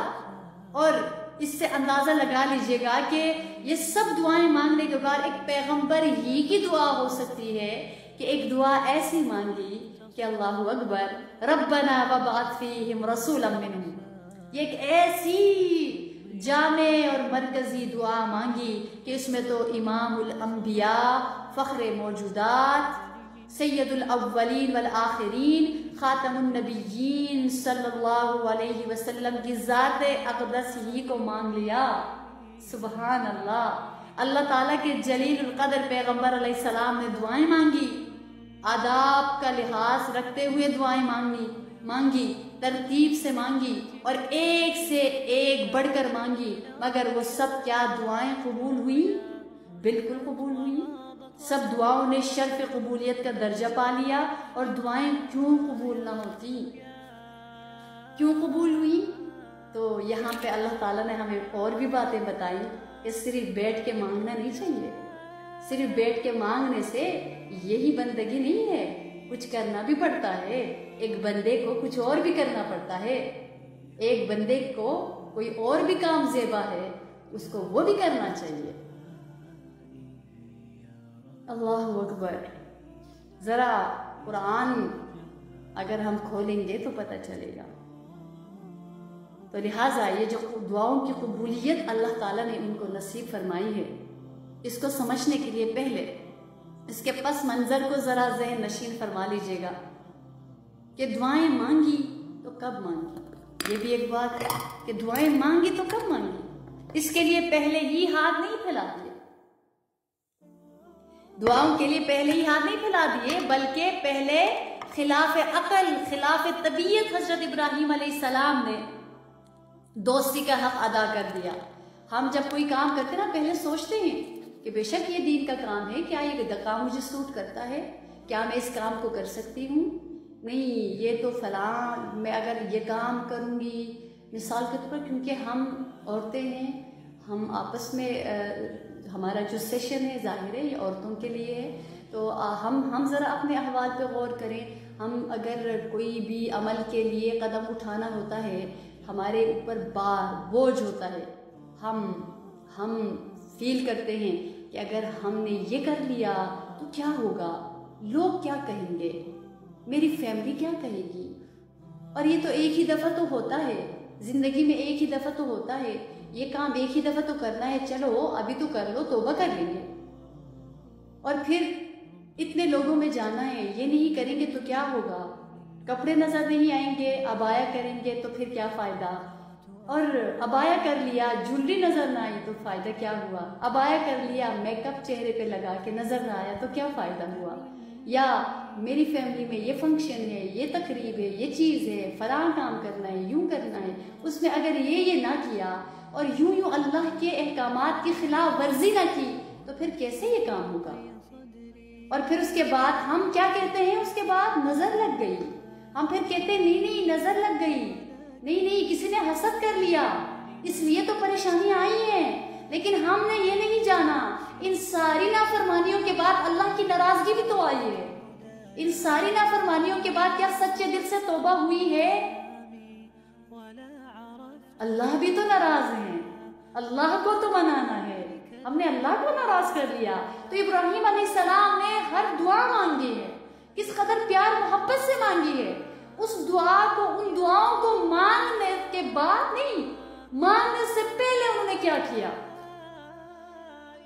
عقل میں جو چیز آ رہی تھی اس کے خلاف، طبیعت کے خلاف چیز تھی، عقل کے خلاف چیز تھی، وہ دوستی میں وہ کرتے چلے گئے، دوستی کا حق ادا کرتے چلے گئے، حکم الہی کو بجا لائے، اپنے وطن کو چھوڑا، باپ اور بیٹے کے رشتے میں بت پرستی آ رہی تھی، باپ کو چھوڑ دیا، اس رشتے کو توڑ دیا، اور قیامت خیز دہکتی ہوئی نمرودی آگ کے سمندر سے ٹکرائے، اس میں چھلانگ لگائی، مال، اہل و عیال، گھر والوں اور ہر قسم کے سکھ چین کو چھوڑ دیا، جس جگہ جس وقت جو حکم ملا وہ کر گزرے، اپنے ایک لوتے اس وقت جب آ رہے تھے، اپنے ایک بیٹے، اپنے لخت جگر اور اپنی محبوب بیوی کو ایسی بے آب و گیا جگہ جہاں نہ دانا پانی، نہ مکان و آبادی، نہ ظاہری اسباب، چٹیل میدان، جھلسا دینے والی پتھریلی زمین ہے، ایسی جگہ بیوی بچے کو لا کر رکھ دیا۔ اللہ اکبر! جب انہوں نے یہ کیا، جب ادھر سے فرمانبرداری، قربانیوں کے نشانات سب کر دیے گئے، تو پھر ادھر سے بھی یقینی بات تھی کہ ایسوں کی سنی جائے، تمام دعائیں مقبول ہوئی، اور ایسی ہوئی کہ قیامت تک انگن مخلوق ان سے فائدہ اٹھاتی رہے گی۔ اللہ اکبر کبیرہ! پہلے اپنا آپ پیش کیا، اپنے آپ کو قربان کیا، اس کے بعد پھر آیا اللہ کے پاس کہ تیرے لیے کیا ہے میرے رب، تیرے لیے باتیں سنی، تیرے لیے تانے مارے گئے، تیرے لیے ٹھکرایا گیا، تیرے لیے مار پڑی، تیرے لیے یہ صبر کیا، تیرے لیے یہ سہ گئی، تیرے لیے برداشت کیا، تیرے لیے امتحان سے گزری ہوں، تیرے لیے امتحان سے گزری۔ تو وہ اللہ کیا نہیں دیکھ رہے؟ وہ اللہ کیا قدردان نہیں ہے؟ وہ اللہ کیا قدردان نہیں ہے؟ وہ اللہ قدردان ہے، وہ اللہ قدردان ہے، وہ اللہ بہت بڑے قدردان۔ تو حضرت ابراہیم علیہ السلام نے ایسی چیزیں مانگی جو ناممکن تھی، بہت ساری ایسی چیزیں مانگی، مگر اس کے سمجھنے کے لیے یہاں دو چیزوں کو سامنے رکھنا چاہیے تو مسئلہ حل ہو جائے گا۔ ایک تو یہ کہ جس سے مانگا جا رہا ہے وہ کوئی معمولی ذات اور ہستی نہیں ہے، وہ تو خالق اور مالک ارض و سما کن فیکون کی شان لیے ہوئے ہیں۔ وہاں تو صرف کسی قسم کے ارادے کر لینے سے زمین و آسمان کی کایا پلٹ سکتی ہے، اس لیے یہ نہیں دیکھا کہ زمین قابل کاشت ہے یا نہیں ہے، بلکہ یہ دیکھا کہ کرنے والی ذات کے لیے تو یہ ایک معمولی کھیل سے زیادہ کچھ بھی نہیں ہے، اس لیے پا لینے کا کامل یقین کرتے ہوئے مانگا، ایک بات۔ دوسری چیز، مانگنے والوں میں پورا اعتماد، یقین کا کامل بھروسہ ہو۔ تو دوسری چیز، مانگنے والوں میں پورا اعتماد، یقین اور کامل بھروسہ ہو، دل میں ذرہ برابر بھی شک اور شبہ کی گنجائش نہ لائے۔ تو اللہ تعالیٰ سے اعتماد، یقین، ملنے اور لینے کے پورے اعتماد اور یقین سے مانگے کہ یہی ایک در ہے، اسی سے مانگنا ہے، یہیں سے ملے گا، یہ دو باتیں سامنے رکھ کر دعا مانگے جائے تو کامیابی یقینی ہے۔ اور ایسا ہو ہی نہیں سکتا کہ دعا قبول نہ ہو جائے، ایسا ہو ہی نہیں سکتا کہ یہ دعا قبول نہ ہو جائے۔ لہٰذا احادیث سے جو دعاؤں کے جو فضائل ہے ان سے یہ معلوم ہوتا ہے کہ اللہ تعالیٰ کو دعا کتنی محبوب ہے، اور کیوں محبوب نہ ہو، وہ غنی مطلق ہے، وہ بے نیاز ہے، ان کے پاس سب کچھ ہے اور سب کچھ دینے کے لیے، اور بندوں کا فقر ہی اس کی بارگاہ میں سب سے بڑا تحفہ ہے۔ اللہ دینے کے لیے ہے اور بندوں کی طرف سے کیا چاہیے ان کو؟ بندوں کی عاجزی، عجز، فقر، احتیاج، محتاجی اللہ کے ہاں ان کی بارگاہ میں یہ سب سے بڑا تحفہ ہے۔ ساری عبادتیں اور بندگی و بیچارگی کے اظہار کی مختلف شکلیں ہیں دعا میں۔ تو آدمی کا بارگاہ الہی میں اپنے قصور کا اعتراف کرنا، اپنی بے بسی کا اعتراف کرنا، اپنے عجز کا اعتراف کرنا، اسی لیے دعا کو عین عبادت بلکہ عبادت کا مغز فرمایا گیا ہے۔ عبادت سے جس شخص کے دل میں بندگی کی یہ کیفیت پیدا نہیں ہوتی وہ عبادت کی حلاوت اور شیرینی اور لذت سے محروم ہے۔ تو عبادت کا مطلب ہی ہے، عبادت کہتے ہی اسے ہے۔ تو اللہ تعالیٰ تو دینے کے لیے ہے، تو دعا کی حقیقت ہے کہ اپنی حاجتوں کو بلند بارگاہ میں پیش کرنا۔ جتنی وہ بلند بارگاہ ہے اتنا ہی دعاؤں کے وقت اپنے دل کو اس کی طرف متوجہ کرنا اور الفاظ دعا کو آہوزاری کے ساتھ، عاجزی کے ساتھ ادا کرنا چاہیے اور یقین بھروسے کے ساتھ دعا کرنا چاہیے۔ اس نحس سے دعا کرنے والوں کی دعا ضرور قبول کی جائے گی، کیونکہ جس سے مانگا جا رہا ہے وہ بہت ہی سخی اور کریم ہے، اپنے بندوں پر رحیم ہے۔ زمین و آسمان کے خزانے سب اسی کے قبضہ قدرت میں ہیں۔ حضرت نافع بن عمر رضی اللہ تعالیٰ عنہ سے روایت ہے کہ نبی کریم صلی اللہ علیہ وسلم نے فرمایا، جس شخص کے لیے دعا کا دروازہ کھولا گیا، یعنی جسے دعائیں مانگنے رہنے کی توفیق ہو گئی، تو اس کی قبولیت کے لیے بھی کئی دروازے کھول دیے گئے۔ اور ایک اور روایت میں ہے کہ ابو درداء رضی اللہ تعالیٰ عنہ اپنی طرف سے فرما رہے کہ اے خدا کے بندو، اپنے ہاتھوں کو دعا کے لیے اٹھاؤ اس سے پہلے کہ یہ زنجیروں میں جگڑ لیے جائیں، یعنی دعا کی توفیق طلب کر لی جائے۔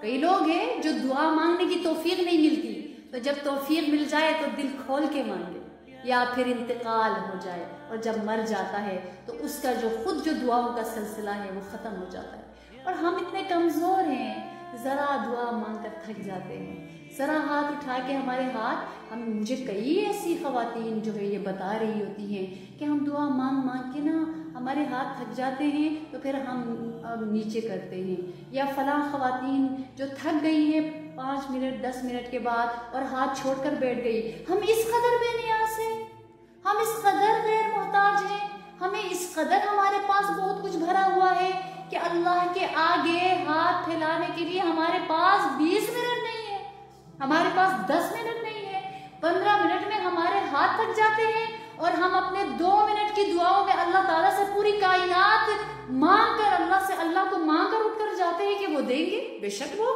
بلا مانگے بھی دینے پہ قدرت رکھتے ہیں، لیکن اللہ ہماری عاجزی، ہماری پکار، ہماری درخواست، ہماری فریاد چاہتے ہیں۔ وہ جتنی زیادہ ہوگی اللہ کو اسی قدر پیار آئے گا، جتنی دیر وہ بیٹھے گا اللہ کی رحمت ٹک ٹکی باندھ کے اس کو دیکھے گی۔ کیا یہ نہیں چاہیے؟ کیا یہ نہیں چاہیے کسی انسان کو؟ اس لیے بتایا کہ جب تک دعا یہ نہ ہو کہ توفیق طلب ہو جائے، تو ایسے لوگ ہوتے ہیں جن کی توفیق طلب ہو جاتی ہے جب تھک جاتے ہیں، ایسے لوگ ہیں جو سالوں سے دعا نہیں مانگی ہوئی۔ ہم ایسے لوگوں کو جانتے ہیں، دعا نماز پڑھ کے اینڈ میں اللہ اکبر کہہ کے اٹھ جاتے ہیں، اگر بہت مانگ لیا ربنا آتنا فی الدنیا حسنۃ پڑھ لیا، تھوڑی دیر کے لیے کچھ الفاظ پڑھ لیے اٹھ گئے۔ ان کا دل یوں بے چین ہو رہا ہوتا ہے، کیسے نماز پڑھے، کیسے سلام پھیرے اور کیسے اٹھ کے جائے۔ ایسا دل سخت، ایسے پتھر کا ٹکڑا۔ اللہ تعالیٰ سے عاجزی سے مانگیں گے، اللہ عطا کریں گے۔ اللہ ایسے نہیں دیتے، اللہ دیتے ہیں، اللہ مانگنے پہ دیتے ہیں، اللہ عاجزی کو پسند فرماتے ہیں۔ اللہ تعالیٰ ہماری دعا کے محتاج نہیں ہے کہ تم مانگو گے میں عطا کروں گا. اللہ ویسے ہی کتنا کچھ نواز کے رکھا ہوا ہے جو ہم نے مانگا ہی کبھی نہیں تھا. لیکن اللہ چاہتے ہیں کہ یہ جو میرا بندہ ہے یہ کتنی بار میرے در پہ آ کے مانگتا ہے, کتنا سر جھکاتا ہے, کتنی عاجزی دکھاتا ہے, کتنا خود کو میرے سپرد کرتا ہے. تو جتنا کرے گا ادھر سے یاری کی جو ڈور ہے وہ بند پھر جائے گی. ایک دفعہ بند گئی وہ اپنے یاروں کو پھر کبھی نہیں چھوڑتے, وہ اپنے یاروں کو کبھی تنہا نہیں چھوڑتے, اور ان کے فرشتوں میں اس مانگنے والے کی پہچان ہو جاتی ہے, اور وہ کہتے ہیں یہ تو وہی آواز ہے یا اللہ, یہ تو آپ سے روز مانگتا ہے, یہ تو راحت اور آرام میں بھی مانگتا ہے, یہ تو آسانیوں میں بھی مانگتی ہے, اب یہ پریشانی میں آئی ہے یا اللہ. اللہ فرشتوں کی سفارش نہیں سنیں گے. تو اسی لیے نبی کریم صلی اللہ علیہ وسلم نے فرمایا مانگو تم کو دیا جائے گا, ڈھونڈو گے تو پاؤ گے, دروازہ کھٹکھٹاؤ گے تو تمہارے لیے کھولا جائے گا, کیونکہ جو مانگتا ہے اسے ملتا ہے, جو ڈھونڈتا ہے وہ پاتا ہے, جو کھٹکھٹاتا ہے اس کے لیے دروازہ کھولا جاتا ہے. اللہ اکبر. اب ایک فائدے کی بات کہ ہمیں کیا مانگنا چاہیے, یہ بھی احادیث سے ہی ہمیں پتہ چلتا ہے. مانگتے تو بہت کچھ ہے, مانگنا چاہیے. گناہ قطع تعلق کے علاوہ ہم ہر دعا مانگ سکتے ہیں دنیا اور آخرت سے متعلق. لیکن ایک فائدے کی بات کہ اللہ تعالیٰ کے خزانے بے انتہا ہے, لیکن لینے والے جو ہے وہ بہت کم نظر آتے ہیں. تو اللہ تعالیٰ سے مانگیں بڑی بڑی دعائیں. تو احادیث سے ہمیں جو ایک فائدہ ہمیں پتہ چلتا ہے کہ کیا مانگنا چاہیے. پہلی بات, اللہ کے محبوب صلی اللہ علیہ وسلم نے فرمایا کہ تم میں سے جس کے لیے دعا کا دروازہ کھل گیا, یعنی دعائیں مانگتے رہنے کی توفیق مل گئی, تو اس کے لیے رحمت کے دروازے کھل گئے. پھر فرمایا کہ اللہ تعالیٰ سے جو چیزیں طلب کی جاتی ہیں ان میں اللہ تعالیٰ کو سب سے زیادہ محبوب یہ ہے کہ اس سے عافیت کا سوال کیا جائے, یعنی خیر اور عافیت کی دعا مانگی جائے. خیر اور عافیت کی دعا مانگنا یہ اللہ تعالیٰ کو بہت پسند ہے. اللہ تعالیٰ سے خیر مانگنا یہ اللہ رب العزت کو بہت پسند ہے. تو یہ دعا مانگنی چاہیے. لہٰذا حضرت ابوبکر صدیق سے روایت ہے کہ حضور صلی اللہ علیہ وسلم ایک مرتبہ منبر پر تشریف لے گئے, پھر رونے لگے. اس کے بعد فرمایا کہ اے لوگو, اللہ تعالیٰ سے معافی, گناہوں سے درگزر اور عافیت کا سوال کرو, کیونکہ کسی شخص کو دولت ایمانی کے بعد عافیت سے بڑھ کر کوئی چیز نہیں ملی. یعنی عافیت کی دعا اتنی بڑی چیز ہے, اتنی بڑی بات ہے کہ یہ مانگنا اللہ تعالیٰ سے, اس عافیت کو رب کریم سے مانگنا یہ اتنی بڑی چیز ہے. تو نبی کریم صلی اللہ علیہ وسلم کے چچا حضرت عباس رضی اللہ تعالیٰ نے عرض کیا کہ یا رسول اللہ صلی اللہ علیہ وسلم مجھے کوئی دعا تلقین فرما دیجئے. تو نبی کریم صلی اللہ علیہ وسلم نے فرمایا اپنے رب سے عافیت کی دعا مانگا کریں. حضرت عباس فرماتے ہیں کہ کچھ عرصے کے بعد پھر میں نے آپ صلی اللہ علیہ وسلم سے تلقین دعا کا سوال کیا, تو آپ نے فرمایا اللہ تعالیٰ سے دنیا اور آخرت کی عافیت مانگا کرے چچا. اور حضرت انس سے روایت ہے کہ ایک شخص نے آ کر سوال کیا یا رسول اللہ صلی اللہ علیہ وسلم کون سی دعا افضل ہے؟ تو نبی کریم صلی اللہ علیہ وسلم نے فرمایا اپنے رب سے دین اور دنیا میں عافیت اور گناہوں سے معافی کی درخواست کرنا. یہ سن کر وہ صحابی چلے گئے. پھر دوسرے دن آئے, یہی سوال کیا, اللہ کے محبوب نے وہی جواب ارشاد فرمایا. تیسرے دن وہ آئے, یہی سوال کیا, اللہ کے محبوب نے اب کی مرتبہ بھی وہی جواب عنایت فرمایا. اور مزید یہ فرمایا جب تجھ کو دنیا میں عافیت مل گئی اور آخرت میں بھی عافیت مل گئی تو پھر کون سی چیز رہ گئی ہے؟ تو نے تو ہر قسم کی فلاح کامیابی حاصل کر لی. یہ اتنی بڑی بات ہے, یہ اتنی بڑی دعا ہے عافیت کا سوال کرنا. تو حضرت انس سے روایت ہے کہ نبی کریم صلی اللہ علیہ وسلم کا کچھ ایسے لوگوں پر گزر ہوا جو تکلیف میں مبتلا تھے. ان کو دیکھ کر اللہ کے حبیب صلی اللہ علیہ وسلم نے فرمایا کہ کیا یہ لوگ اللہ تعالیٰ سے عافیت کا سوال نہیں کرتے, یعنی عافیت کی دعا یہ نہیں کرتے؟ یہ اس مصیبت میں اگر یہ عافیت کا سوال کرتے تو اس مصیبت میں کبھی مبتلا نہ ہوتے. یہ اتنی بڑی دعا ہے. تو عافیت یہ بہت جامع لفظ ہے. صحت, تندرستی, سلامتی, چین اور آرام اور اطمینان اور سکون وغیرہ تمام باتوں کو شامل ہے.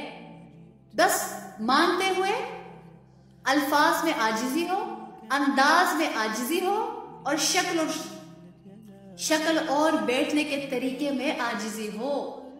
یہ آداب ہوں گے تو دعا قبول ہو جائے گی. یہ آداب ہوں گے، آداب کا خیال رکھا جائے گا. اسی لیے یہ بھی فرمایا کہ عافیت کی حقیقت یہ کہ سانس بغیر تکلیف کے آتا رہے، رزق بغیر مشقت کے ملتا رہے، اور اعمال صالحہ بغیر ریا کے ہوتے رہیں. اللہ اکبر. تو اس میں دونوں جہاں کی بھلائی آ گئی.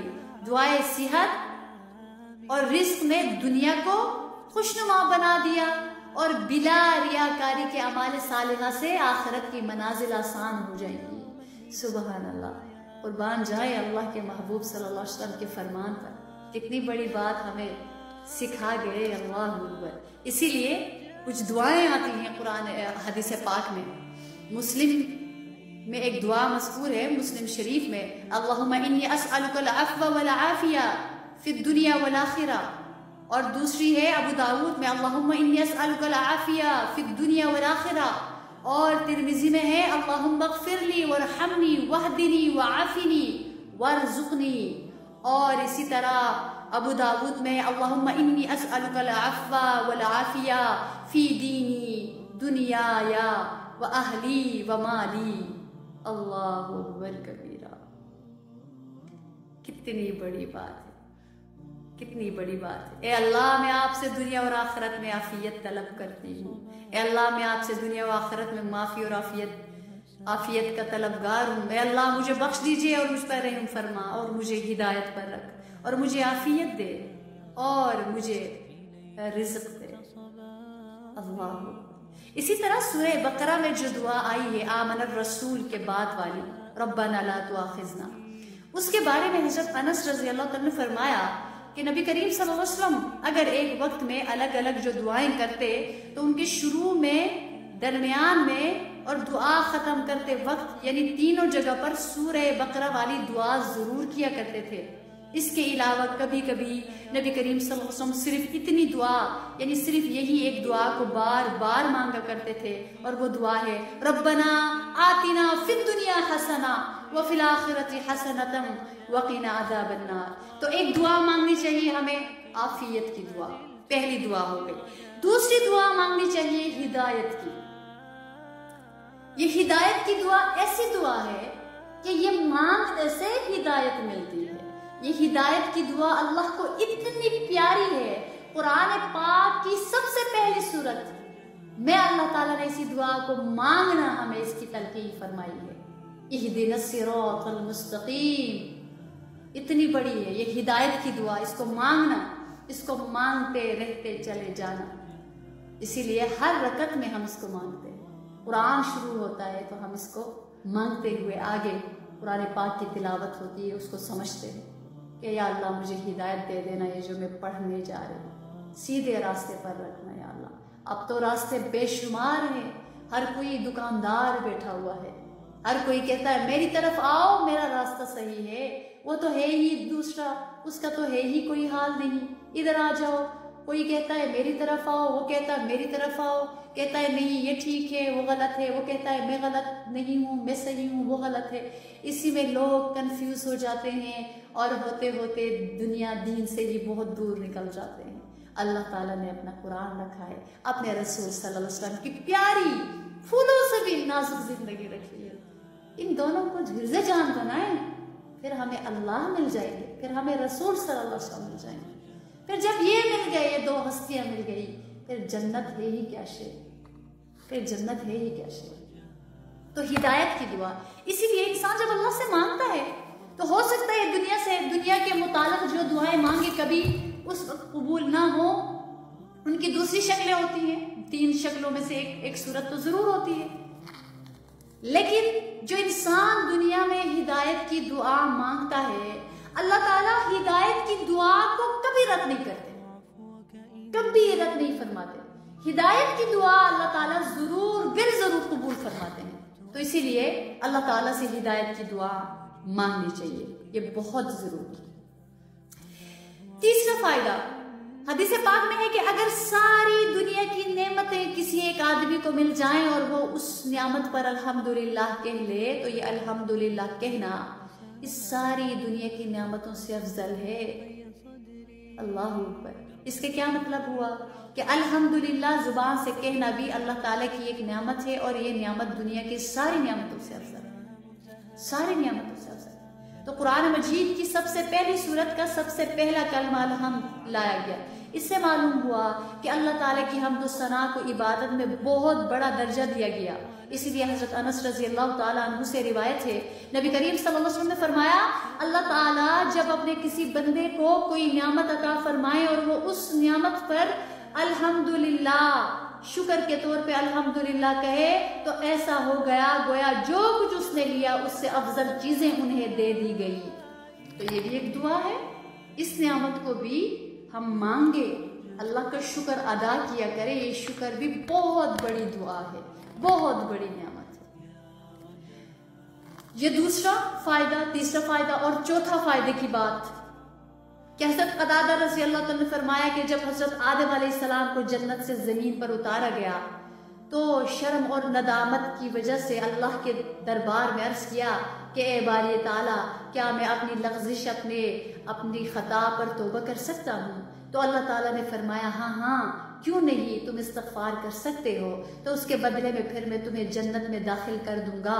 تو یہ جواب ملنے پر حضرت آدم علیہ السلام نے یوں دعا مانگی، ربنا ظلمنا انفسنا وان لم تغفر لنا وترحمنا لنکونن من الخاسرین۔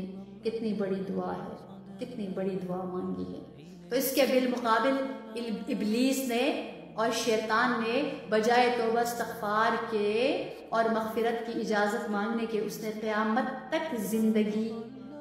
تک زندہ رہنے کی دعا اور مہلت مانگی، تو اللہ تعالیٰ نے اس کی بھی دعا قبول فرما لی۔ تو اللہ تعالیٰ کی طرف سے دونوں کو مانگی ہوئی چیزیں دے دی گئی۔ تو یہ ڈیپینڈ کرتا ہے، کوئی زمین مانگتا ہے، کوئی آسمان مانگتا ہے، کوئی درخت مانگتا ہے، کوئی گھر مانگتا ہے، کوئی ایک ٹہنی مانگتا ہے، کوئی ایک پھول کی ضد لگا کے بیٹھ جاتا ہے، لیکن رب کریم پھولوں سے بھرا ہوا گلشن دینا چاہتے ہیں۔ اور کوئی وہ ہوتا ہے جو اللہ کو اللہ سے مانگتا ہے، وہ بھی تو ہوتے ہیں نا جو اللہ سے اللہ کو مانگتے ہیں، تو کہتے ہیں تو مل جا بس اللہ، تو مل گیا نا تو سب کچھ مل گیا۔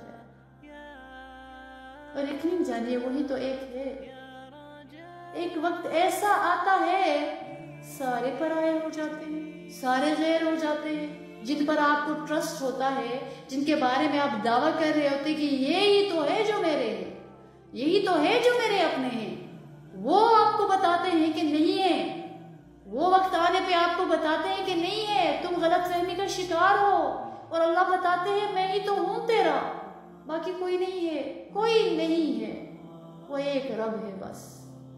تو ان سے یاری لگائیں گے، انہی سے مانگیں گے تو وہ یار بن جائے، سچا پکا یار بن جائے، پھر کسی کی یاری کی ضرورت نہیں ہے۔ اسی لیے میرے رسول صلی اللہ علیہ وسلم نے فرمایا تھا نا، اگر دنیا میں سے میں کسی کو اپنا خلیل بناتا، یعنی اپنا جگری دوست بناتا، وہ ابو بکر ہوتا، لیکن میں نے تو اللہ کو اپنا خلیل بنا لیا ہوا، میں تو اللہ کو اپنا خلیل بنا چکا۔ ہائے ہائے، تو اللہ کے رسول اللہ کو یار بنا چکے، اور یار کی کیا عزت، بعد از خدائے بزرگ تو یہ قصہ مختصر، کیا عظمتوں سے نوازا ہے، تو ان کو کیا کسی کی ضرورت تھی۔ تو اس دنیا میں بھی میرے رسول کی امت میں سے جو اللہ سے یاری لگائے گا اللہ اس کو نبھائیں گے، اور نبھاتے ہیں۔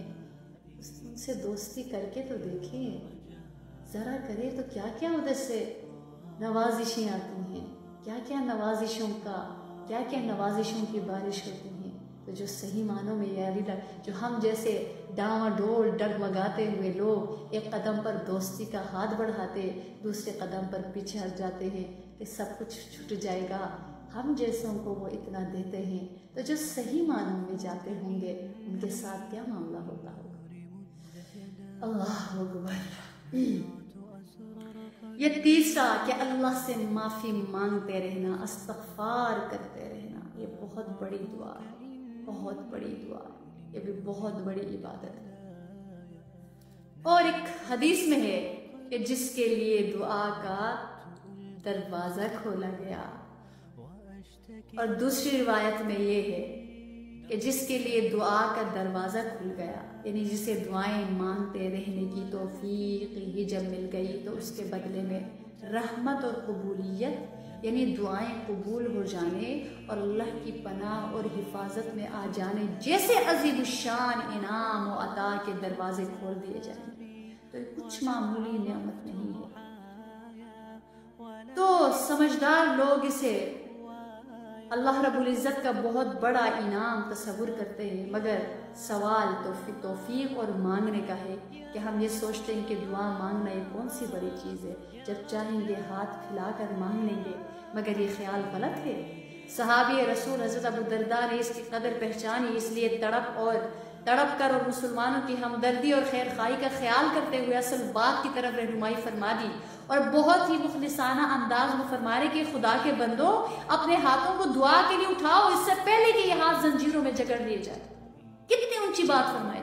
یعنی خدا نہ کرے دعا مانگنے کی توفیق ہی نہ ملے، یا ملے تو کہیں نہ قدری کی وجہ سے سلب نہ کر لی جائے.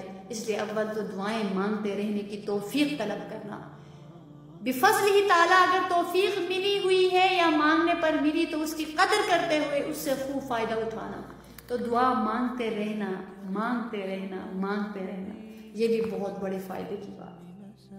اور اگلی بات، پانچویں بات، حضرت آدم علیہ السلام جیسے پیغمبر نے بھی مغفرت کی دعا مانگنے کے لیے پہلے اللہ تعالیٰ سے اجازت اور توفیق طلب کی، پھر اجازت ملنے پر دعائیں مغفرت مانگی.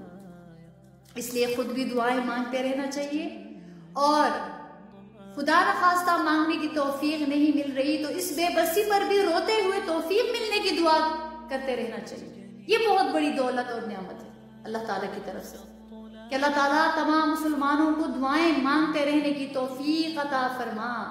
اسی لیے ایک تو یہ کہ اللہ تعالیٰ سے توفیق مانگنا یہ بھی بہت بڑی دعا ہے. مغفرت کے بعد دعا کی توفیق، یا اللہ مجھے مانگنے کی توفیق عطا فرما، یا اللہ مجھے لینے کی توفیق عطا فرما، یا اللہ مجھے آپ سے مانگنا آ جائے، یا اللہ مجھے آپ سے مانگنا آ جائے. یہ توفیق ملنا کسی کو یہ ان کا کرم ہے، یہ ان کا فضل ہے. پھر وہ لوگ مانگتے ہی رہتے، راستے سے گزرتے ہوئے مانگ لیا، کسی کے گھر میں گئے تو مانگ لیا، گھر سے نکلے تو مانگ لیا، کوئی اچھی بات کرنے سے پہلے مانگ لیا، اچھی بات کرنے کے بعد مانگ لیا، رات کو لیٹے ہوئے ہیں مانگ لیا. کیوں اللہ رب العزت خود نہیں فرما رہے جو رات کو پہلو کے بل کروٹ لیتے لیتے اللہ کو یاد کرتے ہیں؟ اور یہی حدیث پاک سے ثابت ہے کہ رات کو اس پہر میں جو اللہ کی تعریف کرے اور دعا مانگے وہ مقبول دعا ہے. تو اللہ تعالیٰ ہر حال میں دعا قبول فرماتے ہیں. اور چھٹا فائدہ اللہ تعالیٰ فرماتے ہیں سورہ نساء میں وَاسْأَلُوا اللَّهَ مِن فَضْلِهِ إِنَّ اللَّهَ كَانَ بِكُلِّ شَيْءٍ عَلِيمًا. اللہ اکبر. کہ اللہ تعالیٰ سے فضل مانگو، اللہ تعالیٰ سے اس کے فضل کی درخواست کیا کرو. بے شک اللہ تعالیٰ ہر چیز کو خوب جانتے ہیں. اللہ تعالیٰ سے اس کے فضل خاص کی درخواست دعا کیا کرو. بے شک اللہ تعالیٰ ہر چیز کو خوب جانتے ہیں. اس فضل کو مانگنا کتنی بڑی بات ہے، اس فضل کا سوال کرنا یہ کتنی بڑی بات ہے. اللہ اکبر.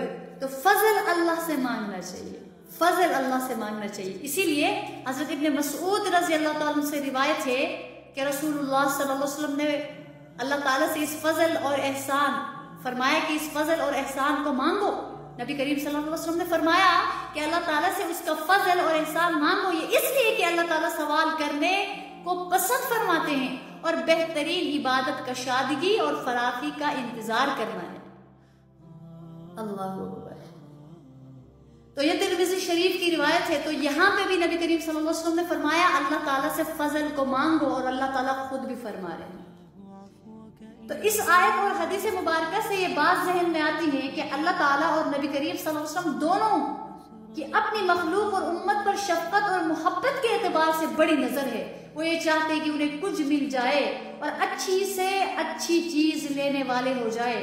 اس لیے اس کریم داتا نے مانگنے کی اعلیٰ سے اعلیٰ جو چیز ہو سکتی ہے اس کی طرف رہنمائی فرماتے ہوئے ارشاد فرمایا مجھ سے میرے فضل و کرم کو مانگا کرو. یہ ایسی جامع دعا ہے کہ اس میں انسان کے لیے عالم دنیا اور عالم آخرت کی تمام خیر اور بھلائیاں شامل ہو جاتی ہے. اس لیے اللہ رب العزت سے اس کی مرضی کے مطابق اپنی ضروریات کے ساتھ ساتھ اس کے فضل اور کرم کو بھی مانگتے رہنا چاہیے. اسی لیے فرمایا وابتغوا من فضل اللہ کہ اللہ تعالیٰ کے فضل کو تلاش کرو, اللہ تعالیٰ کے فضل کو تلاش کرو. اسی لیے یہ ایک دعا ہے اللہم انی اسألک من فضلک ورحمتک فإنہ لا یملک لها الا انت. الہی میرے گناہوں کو بخش دے اور میرے لیے رحمت اور فضل کے دروازے کھول دیجئے. اے اللہ میں آپ کے فضل اور آپ کی رحمت کا سوال کرتا ہوں کیونکہ اس رحمت اور فضل کہ آپ ہی مالک ہے, آپ ہی مجھے عطا کر سکتے ہیں. تو یہ چیزیں اللہ تعالیٰ سے مانگنی چاہیے کیونکہ ان کے بارے میں خود ہمیں احادیث سے معلوم ہوتا ہے. نبی کریم صلی اللہ علیہ وسلم کے صحابی حضرت محمد بن مسلم انصاری رضی اللہ تعالیٰ عنہ کی موت کے بعد ان کی ایک تلوار کے ایک میان, ایک خانے میں سے ایک پرچہ لکھا ہوا کاغذ اس میں سے ایک نکلا, ایک پرچی نکلی, ایک کاغذ نکلا جس میں لکھا ہوا تھا کہ تم اپنے رب کی رحمتوں کے مواقع کو تلاش کرتے رہو. بہت ممکن ہے کہ کسی وقت تم دعائے خیر کرو, اس وقت کریم آقا کی رحمت جوش میں ہو, تمہیں وہ سعادت والی گھڑی مل جائے جس کے بعد پھر کبھی بھی حسرت اور افسوس نہ کرنا پڑے. یعنی بعض ایسے مواقع ہوتے ہیں انسان اللہ سے مانگتا ہے, اللہ کی رحمت کی بارش ہو رہی ہوتی ہے, اس وقت اس بندے کی مانگی ہوئی دعا ٹھا کر کے لگ جاتی ہے. اس لیے ہمیں یہ نہیں پتا کہ وہ کون سا لمحہ ہے, لہٰذا جیسے ہی موقع, جب بھی موقع مل جایا کرے اللہ تعالیٰ سے مانگتے رہنا چاہیے. ایک اور چیز کہ جب ہم مانگتے ہیں اور ہر بندہ اپنے ظرف اپنی حیثیت کے مطابق مانگتا ہے, لیکن کئی دفعہ جب ہم عبادت کرتے ہیں, ہم دعائیں مانگتے ہیں تو ہم سمجھتے ہیں کہ بس ہم ہی ہیں اور ہم ہی کوئی ہیں جو مستجاب الدعوات ہیں, یا یہ کہ ہمارے سے ہوتا ہے تو, اور دوسرے لوگوں کے بارے میں ہمارا گمان اور طرح کا ہو جاتا ہے. اور جب تک دیکھیے ہم کسی کی نیت کو نہیں جانتے, ہم نے کسی کے دل کو چیر کے نہیں دیکھا, ہمیں نہیں پتا کس کا رب تعالیٰ سے کیا تعلق ہے, کس کا رب سبحانہ و تعالیٰ سے کیا تعلق ہے. تو اس لیے جب تک کسی کو جانے نہ, جب تک کسی کو پہچانے نہ, کسی کے بارے میں اپنے گمان کا یوں اظہار نہیں کرنا چاہیے. کئی لوگ ہیں بظاہر کسی کو اچھے کپڑے پہنتے ہوئے دیکھتے ہیں, خاص طور پر ہمارے ساتھ تو بڑے مسئلے ہوتے ہیں. ہم اگر اللہ تعالیٰ کی توفیق سے ذرا درست کپڑے پہن لیتے ہیں تو لوگوں کو بڑا اعتراض ہوتا ہے کہ یہ کیوں پہنے جی, یہ تو دیندار ہیں, یہ نیک لوگ کیوں برینڈڈ پہنے, برینڈڈ تو ہمارے لیے, یہ تو فقیر غربا دیندار ہے, اور دیندار ہونے کا مطلب یہی ہے کہ تو سب کچھ چھوڑ کے بیٹھ جائے. ان کو کیا حق ہے یہ کسی برینڈ کے کپڑے پہنے, یعنی ان کو کیا حق ہے کہ ان کے پاس پیسہ آئے, ان کو کیا حق ہے کہ اچھے گھروں میں بیٹھے, اچھی گاڑیوں میں پھرے, یہ تو ہمارا حق ہے, یہ تو ہم دنیا داروں کا حق ہے. دینداروں کو تو پھٹے پرانے کپڑوں میں ہونا چاہیے, 15-16 پیبند لگنے چاہیے. اللہ اکبر کبیرہ, عجیب گمان ہے, ہمارے گمان بھی بڑے عجیب ہوتے ہیں. ہم اپنا گمان دوسروں کے بارے میں درست کریں, کسی کی نیت کو ہم نہیں جان سکتے, کسی کی کیا نیت ہے, کسی کی کیا سوچ ہے, اسی سے جج نہ کیا کرے. یہی تو ہماری سوچ ہے, تو لوگوں کی یہ سوچ ہے, ہم کپڑوں کے اوپر کسی کو جج نہ کیا کرے. افضلیت اور فضیلت کا معیار کپڑا نہیں ہے, اس کا عمل ہے. سب سے عمدہ تقوی کا لباس ہے. پھر کسی کو اگر اللہ دے وہ اگر اچھا عمدہ لباس پہنے اس کی مرضی, جو نہ پہنے سادہ رہے اس کی مرضی, کسی کو کیا مسئلہ ہو, کسی کو مسئلہ نہیں ہونا چاہیے. ہم اپنی سوچ بنائیں, اپنا عمل بنائیں, یہ بہت بڑی بات ہے. تو حسن ظن کے اوپر میں آپ کو ایک واقعہ ایک منقول ہے. کہتے کہ ایک عابد نے عبادت اور ریاضت کے ارادے سے آبادی سے نکل کر دور ایک پہاڑی پر جا بسیرا کیا. ایک رات اسے خواب میں یوں حکم دیا گیا کہ شہر میں فلاں جگہ ایک جوتے بنانے والا یا مرمت کرنے والا بیٹھ کر جوتے ٹھیک کر رہا ہوتا ہے, وہ مستجاب الدعوات ہے, یعنی اس کی دعائیں قبول ہوتی ہے. اس کے پاس جا کر تم اپنے لیے دعا کراؤ. صبح ہوتے ہی عابد عبادت کرنے والا اس کے پاس جا پہنچا اور پوچھنے لگا کہ تمہارے اعمال اور عبادات کیا کیا ہیں. موچی نے کہا کہ میں دن میں روزہ رکھ کر مزدوری کرتا ہوں، اس سے جو کچھ مجھے ملتا ہے میں اس میں سے اپنے بال بچوں کو کھلاتا ہوں، جو بچ جاتا ہے اسے میں اللہ کے نام غریب اور مساکین پر خیرات کر دیا کرتا ہوں۔ یہ سن کر اس عبادت کرنے والے نے دل میں سوچا کہ یہ عمل اچھا تو ضرور ہے مگر اتنا بڑا نہیں ہے کہ صرف اتنا کام کرنے سے آدمی مستجاب الدعوات ہو جائے۔ یوں گمان کرتے ہوئے وہ واپس چلا گیا۔ رات کو سویا تو پھر اسے خواب میں یہ کہا گیا کہ تم پھر اسی کے پاس جاؤ اور اس سے پوچھو کہ تمہارے چہرے کا رنگ زرد کیوں ہو گیا ہے۔ اللہ اکبر۔ صبح ہوتے ہی عابد نے پھر اسی بندے کے پاس حاضر ہو کر چہرے کے زرد ہونے کی وجہ پوچھی تو اس نے جواب دیا کہ دیکھیے بھائی، میرے قریب سے مسلمانوں میں سے جو بھی کوئی گزرتا ہے، یعنی ان کی آمد و رفت ہوتی ہے، تو میں ان سبھی مسلمانوں کے لیے دل میں یہ تصور کرتا ہوں کہ یہ مجھ سے اچھے ہیں، جن کی وجہ سے ان کی مغفرت اور نجات ہو جائے گی، اور میں اپنی بدعملیوں کی وجہ سے ہلاک اور برباد ہو جاؤں گا۔ یہ تصور کرتے ہوئے ندامت کے آنسو بہایا کرتا ہوں۔ تو عابد نے جب یہ سنا تو کہا، ہاں یہ تیرا عمل مستجاب الدعوات ہونے کے قابل ہے۔ تو اس واقعے سے ہمیں یہ عبرت حاصل کرنا چاہیے کہ ہم نے لاکھ خوبیاں صحیح مگر اس پر غرور اور فخر نہ کرنا چاہیے۔ اس کے علاوہ دوسروں کے کتنے ہی کمزور، گنہگار اور غریب وغیرہ کیوں نہ ہو مگر انہیں حقارت کی نگاہ سے نہ دیکھا جائے، یہ ایک بات ہے۔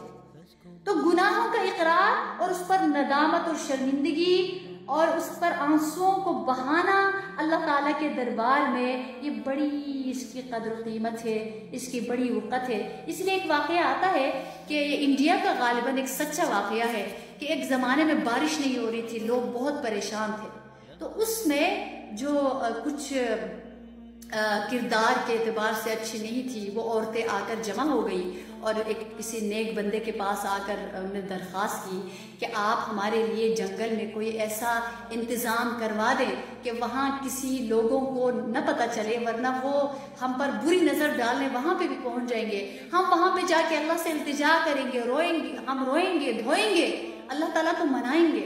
اور وہ خواتین چلی گئی اور وہاں پر اللہ تعالیٰ سے اپنے گناہوں کی معافی مانگی، اللہ تعالیٰ سے رو دھو کر دعا مانگی، تو اللہ تعالیٰ نے ان کی دعا قبول فرمائی اور اس کے فوراً بعد اللہ تعالیٰ نے بارش برسائی۔ تو اس لیے گناہوں کی جب گناہوں کی توبہ کی جائے، جب اللہ گناہوں کو معاف فرماتے ہیں تو اس بندے کی دعائیں قبول ہو جایا کرتی۔ جب انسان گناہوں کو چھوڑنے کی نیت کر کے بیٹھ جاتا ہے، اللہ سے مانگتا ہے، پھر اللہ اس کی دعاؤں کو رد نہیں فرماتا۔ حضرت سفیان ابن عیینہ رضی اللہ تعالیٰ عنہ نے فرمایا کہ تم اپنے نفس کی خرابی سے واقف ہو کر دعا کرنے سے باز نہ رہو، یعنی خود بڑا گنہگار ہونے کی وجہ سے دعا مانگنا نہ چھوڑ۔ یہ مت جانو کہ ہم برے ہیں اس لیے ہماری دعا قبول نہ ہوگی، یہ اس لیے کہ اللہ تعالیٰ نے تو سب سے بڑے یعنی شیطان ملعون کی دعا بھی قبول فرمائی۔ اس نے جو دعا مانگی وہ کلام ربانی میں، اللہ کے کلام میں موجود ہے۔ قال انظرنی الی یوم یبعثون، یوں دعا مانگی، اللہ مجھے قیامت تک لمبی زندگی عطا فرما، تو اللہ تعالیٰ نے اس کی دعا قبول فرما کر جواب ارشاد فرمایا، قال انک من المنظرین، اے ملعون جا تیرے مانگنے کے مطابق تیری دعا قبول کر کے تجھے حسب منشا لمبی زندگی دے دی گئی، یعنی اس کو زندگی دے دی گئی، اس کو لمبی زندگی دے دی گئی۔ لہٰذا صحابی رضی اللہ تعالیٰ کے فرمان میں گنہگار، جو امت کے گنہگار کی ایک ڈھارس بندھائی گئی کہ اللہ نہ کرے اگر کوئی مسلمان رات دن برائیوں میں مبتلا ہونے کی وجہ سے اپنی مغفرت یا ضروریات زندگی وغیرہ کے متعلق دعائیں مانگتے ہوئے شرم اور عار محسوس کر رہا ہو یا مایوس اور نا امید ہو رہا ہو، تو ایسے مسلمانوں کے لیے اس فرمان عالی میں بڑی خوشخبری آئی کہ اے میرے مسلمان بھائی، یہ تصور بھی نہ کرنا کہ ہم گنہگار ہیں، اس لیے ہماری دعا کیسے قبول ہوگی؟ نہیں، اس کریم آقا نے جب زمین و آسمان میں جو سب سے زیادہ برا نہیں بلکہ سب سے بڑا باغی تھا، جب ان کی دعا قبول فرما لی، تو پھر ہم کیسے ہی صحیح، کتنے ہی برے صحیح، مگر شفیع المذنبین خاتم النبیین صلی اللہ علیہ وسلم کے غلام تو ضرور ہے، تو پھر کیا ہماری دعائیں قبول نہ ہوں گی؟ نہیں، ضرور قبول ہوگی۔ ہاں، بتائے ہوئے طریقے کے مطابق مانگیں گے، اللہ ضرور عطا فرمائیں گے۔ نہ سونا نہ چاندی نظر مانگتا ہوں، الہی میں علم و ہنر مانگتا ہوں، ہمیشہ جو پیغام لائے خوشی کا، میں ایسی نسیم و سحر مانگتا ہوں، نہیں مانگتا ہوں بجز اس کے یا رب، نہیں مانگتا ہوں بجز اس کے یا رب، میں رحمت بھری ایک نظر مانگتا ہوں، تیرا قول قرآن میں ہے عجیبو، میں اپنی دعا میں اثر مانگتا ہوں۔ آمین یا رب العالمین۔ لہٰذا حضرت عبداللہ ابن مسعود رضی اللہ عنہ سے روایت ہے کہ نبی کریم صلی اللہ علیہ وسلم نے فرمایا کہ جس کو 4 چیزوں پر عمل کرنے کی توفیق مل گئی، اللہ تعالیٰ اسے مزید 4 چیزوں سے نواز دیں گے۔ پہلی بات، جس کو اللہ تعالیٰ کے ذکر کی توفیق ہو گئی تو اللہ تعالیٰ بھی اس کو ضرور یاد فرمائیں گے، جو اللہ کو یاد کرنے کی جس کو توفیق مل گئی۔ فرمایا فاذکرونی اذکرکم، یعنی تم اللہ کو یاد کرو اور اللہ تعالیٰ بھی تمہیں یاد کریں گے، تو اللہ تعالیٰ بھی تمہیں بھولیں گے نہیں۔ اور دوسری، نبی کریم صلی اللہ علیہ وسلم نے فرمایا جس کو دعائیں مانگنے کی توفیق مل گئی، یقین کر لو وہ مقبولیت سے نوازا گیا۔ ادعونی استجب لکم، یعنی تم مجھ سے دعا مانگو میں قبول کروں گا۔ تیسری بات، نبی کریم صلی اللہ علیہ وسلم نے فرمایا جسے اللہ تعالیٰ کی نعمتوں پر شکر ادا کرنے کی توفیق مل گئی، اس کی ان نعمتوں میں اللہ تعالیٰ یقیناً اضافہ فرماتے رہیں گے۔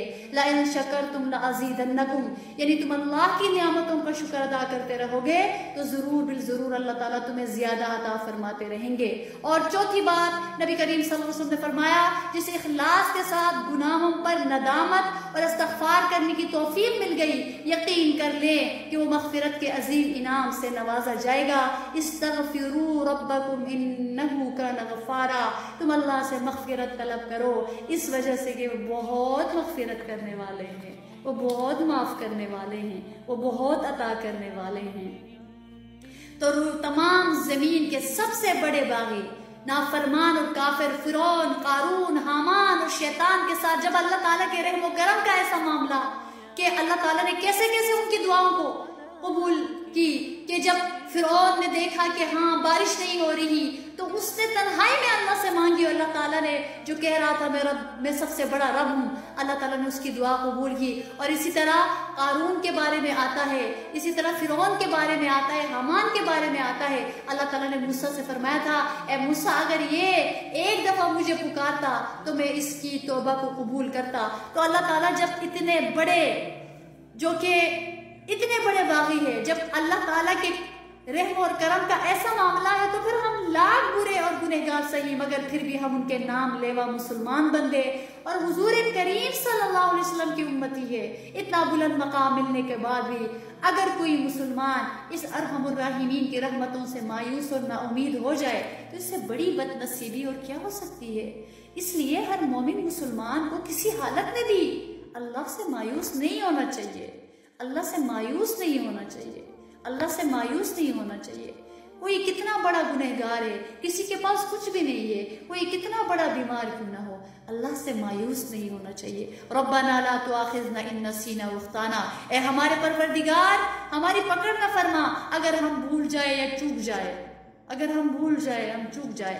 تو یہ سورہ بقرہ میں اس کے آخر میں مسلمانوں کو یہ دعا کی تلقین فرمائی جس میں بھول چوک اور بلا واسطہ خطا کسی فعل کے سرزد ہونے کی معافی طلب کی گئی ہے۔ کوئی بھی غلطی جان بوجھ کے اور بھولے سے ہو، کتنا ہی بڑا گنہگار ہو، اللہ معاف فرماتے۔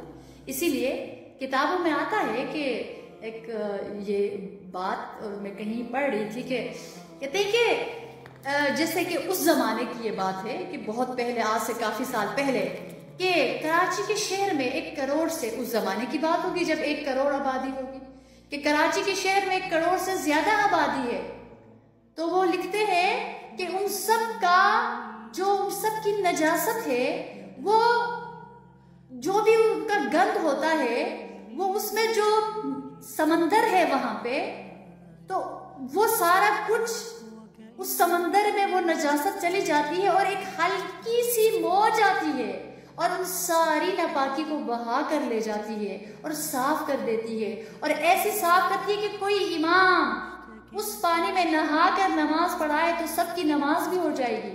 دھوبی سینکڑوں کپڑے اس میں دھو کر لا کر پہنائے تو سب پاک اور صاف ہو جاتے ہیں۔ جب ایک سمندر جو مخلوق ہے اور اس کی ایک موج میں اثر ہے تو اللہ تعالیٰ کی رحمت اور مغفرت اور عفو درگزر کا سمندر تو غیر محدود ہے، تو کیا اس کی رحمت اور مغفرت کی ایک موج ہمارے گناہوں کو معاف نہ کر دے گی؟ ضرور کرے گی، کیونکہ اللہ فرما رہے ہیں لا تقنطوا من رحمت اللہ، کہ اللہ کی رحمت سے مایوس نہ ہو جانا، اللہ کی رحمت سے مایوس نہ ہو جانا۔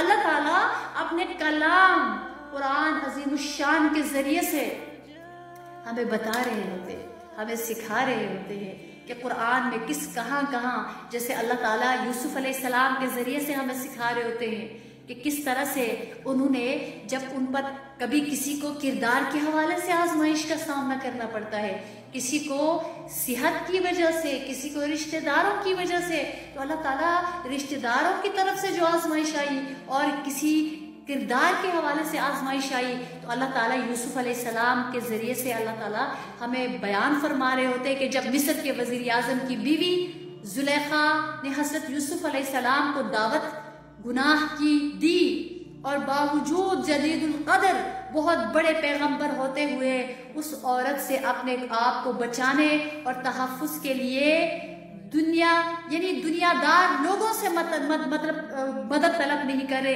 بلکہ اللہ رب العالمین سے مدد اور طلب کرنے کے لیے اپنے ہاتھ پھیلا دیے اور مسلسل دعائیں مانگتے ہوئے چلے گئے، اور اپنے آپ کو گراتے مٹاتے اور بے بس تصور کرتے ہوئے والہانہ انداز میں کیسی دعائیں مانگ رہے ہوتے ہیں۔ اللہ اکبر کبیرہ، ایک دعا، خدایا مجھے جیل خانے میں جانا زیادہ پسند ہے، مگر تو مجھے ان کے برے ارادوں سے محفوظ رکھ، اور اللہ ایسا نہ ہو کہ میں کسی برائی میں پھنس جاؤں، اور اے میرے رب اگر تو مجھے بچا لے تو میں بچ سکتا ہوں، ورنہ مجھ میں اتنی طاقت نہیں ہے۔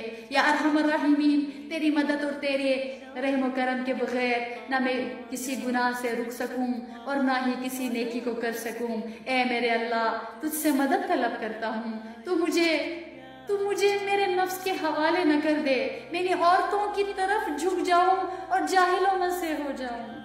ہائے ہائے، اللہ اکبر، کیا عظیم پیغمبر ہے۔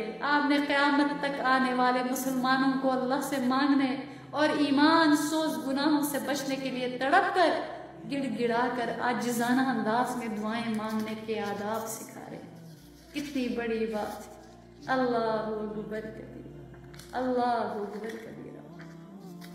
ہم اگر کسی کو عزت اپنے کردار کی طرف سے، اپنے کردار کے حوالے سے کسی آزمائش کا سامنا کرنا پڑ رہا ہے، اللہ تعالیٰ سے مانگے، اللہ تعالیٰ کو منائیں، اللہ تعالیٰ مان جائیں گے۔ وہ بہت بڑے غفور الرحیم ہے، وہ بہت عظیم الشان ہے، اور ان کی رحمت سے کچھ بھی ناممکن اور بعید نہیں ہے۔ وہ عطا کرنا چاہے کوئی ان کو روک نہیں سکتا، وہ دینا چاہے کوئی ان کو منع نہیں کر سکتا۔ پوری دنیا کی طاقت ایک طرف ہو جائے اور اگر اللہ تعالیٰ چاہے کہ میں اپنے بندوں کو نوازوں تو کون ہے جو اللہ کو روک سکے؟ اس لیے اس اللہ سے مانگتے رہنا چاہیے، ان کو مناتے رہنا چاہیے، وہ ضرور عطا فرمائیں گے۔ ہم نبی کریم صلی اللہ علیہ وسلم کی وہ دعا ہمیں اچھی طرح سے، بہت مشہور دعا ہے، بہت بڑی دعا ہے جو اللہ تعالیٰ سے نبی کریم صلی اللہ علیہ وسلم نے مانگی ہے، جو حدیث پاک میں وہ دعا آتی ہے کہ کس طرح سے طلب کے ساتھ، کس طرح تڑپ کے ساتھ، اور کس طرح غم اور بالکل اپنے آپ کو تنہا جان کر اللہ تعالیٰ کی طرف متوجہ ہو کر اللہ تعالیٰ سے دعائیں مانگی۔ وہ دعا حدیث پاک کی کتابوں میں آتی ہیں، اتنی خوبصورت وہ دعا ہے، اور ایسی دعا کہ انسان کے رونگٹے کھڑے ہو جاتے ہیں جب ان اوباشوں نے پتھر مارے، اور میرے رسول کے ساتھ زید بن حارثہ ہے، اور میرے رسول گر جاتے ہیں اور ان کو پھر وہ اٹھاتے ہیں، پھر پتھر مانگتے ہیں، پھر وہاں سے کسی باغ میں آ کر وہ پناہ لیتے ہیں، اور وہاں پھر وہ اللہ سے درخواست کرتے ہیں، اور یوں عجیب وہ دعا ہے۔ وہ فرماتے ہیں اللہم الیک اشکو ضعف قوتی وقلت حیلتی وحوانی علی الناس یا ارحم الراحمین انت رب المستضعفین وأنت ربي إلى من تكلني إلى بعيد يتجهمني أم إلى عدو ملكته أمري إن لم يكن بك علي غضب فلا أبالي ولكن عافيتك هي أوسع لي أعوذ بنور وجهك الذي أشرقت له الظلمات وصلح عليه أمر الدنيا والآخرة من أن تنزل بي غضبك أو يحل علي سخطك لك العتبى حتى ترضى ولا حول ولا قوة إلا بك. اے اللہ تجھی سے شکایت کرتا ہوں میں اپنی کمزوری اور بے کسی کی اور لوگوں میں ذلت اور رسوائی کی. اے ارحم الراحمین تو ہی کمزوروں کا رب ہے اور تو میرا پروردگار ہے. تو مجھے کس کے حوالے کرتا ہے؟ کسی اجنبی کسی بیگانے کے جو مجھے دیکھ کر ترش روح ہوتا ہے اور منہ چڑھاتا ہے، یا کسی دشمن کے جس کو تو نے مجھ پر قابو دے دیا ہے. اے اللہ اگر تو مجھ سے ناراض نہیں ہے تو مجھے کسی کی بھی پرواہ نہیں ہے. تیری حفاظت مجھے کافی ہے. میں تیرے چہرے کے اس نور کے طفیل جس سے تمام اندھیریاں روشن ہو گئی اور جس سے دنیا اور آخرت کے سارے کام درست ہو جاتے ہیں، اس بات سے پناہ مانگتا ہوں کہ مجھ پر تیرا غضب ہو یا تو مجھ سے ناراض ہو. تیری ناراضگی کا اس وقت تک تیری ناراضگی کو میں اس وقت تک دور کرتا رہوں گا. تیری ناراضگی کا اس وقت تک دور کرنا ضروری ہے جب تک تو راضی نہ ہو. نہ تیرے سوا کوئی طاقت ہے نہ قوت ہے. اللہ اکبر کبیرہ، اللہ اکبر کبیرہ. اسی لیے کسی نے کہا ہے تنگ دستی کے جو عالم میں گھبراتا ہوں، ہر درے غیر پر جاتے ہوئے کتراتا ہوں. ہاتھ پھیلانے میں محتاج کو غیرت کیسی، شرم آتی ہے کہ بندہ تیرا کہلاتا. تو ہم اپنے رب سے مانگیں گے وہ دیں گے. لہٰذا ایک شعر ہے کہ عربی کا، اس شعر کا مفہوم ہے کہ وہ ذات جو اندھیری اور سخت کہ وہ بندہ ہے وہ جو اندھیری اور سخت رات میں بارش ہو رہی ہے، جس میں بادل گرج رہے ہیں.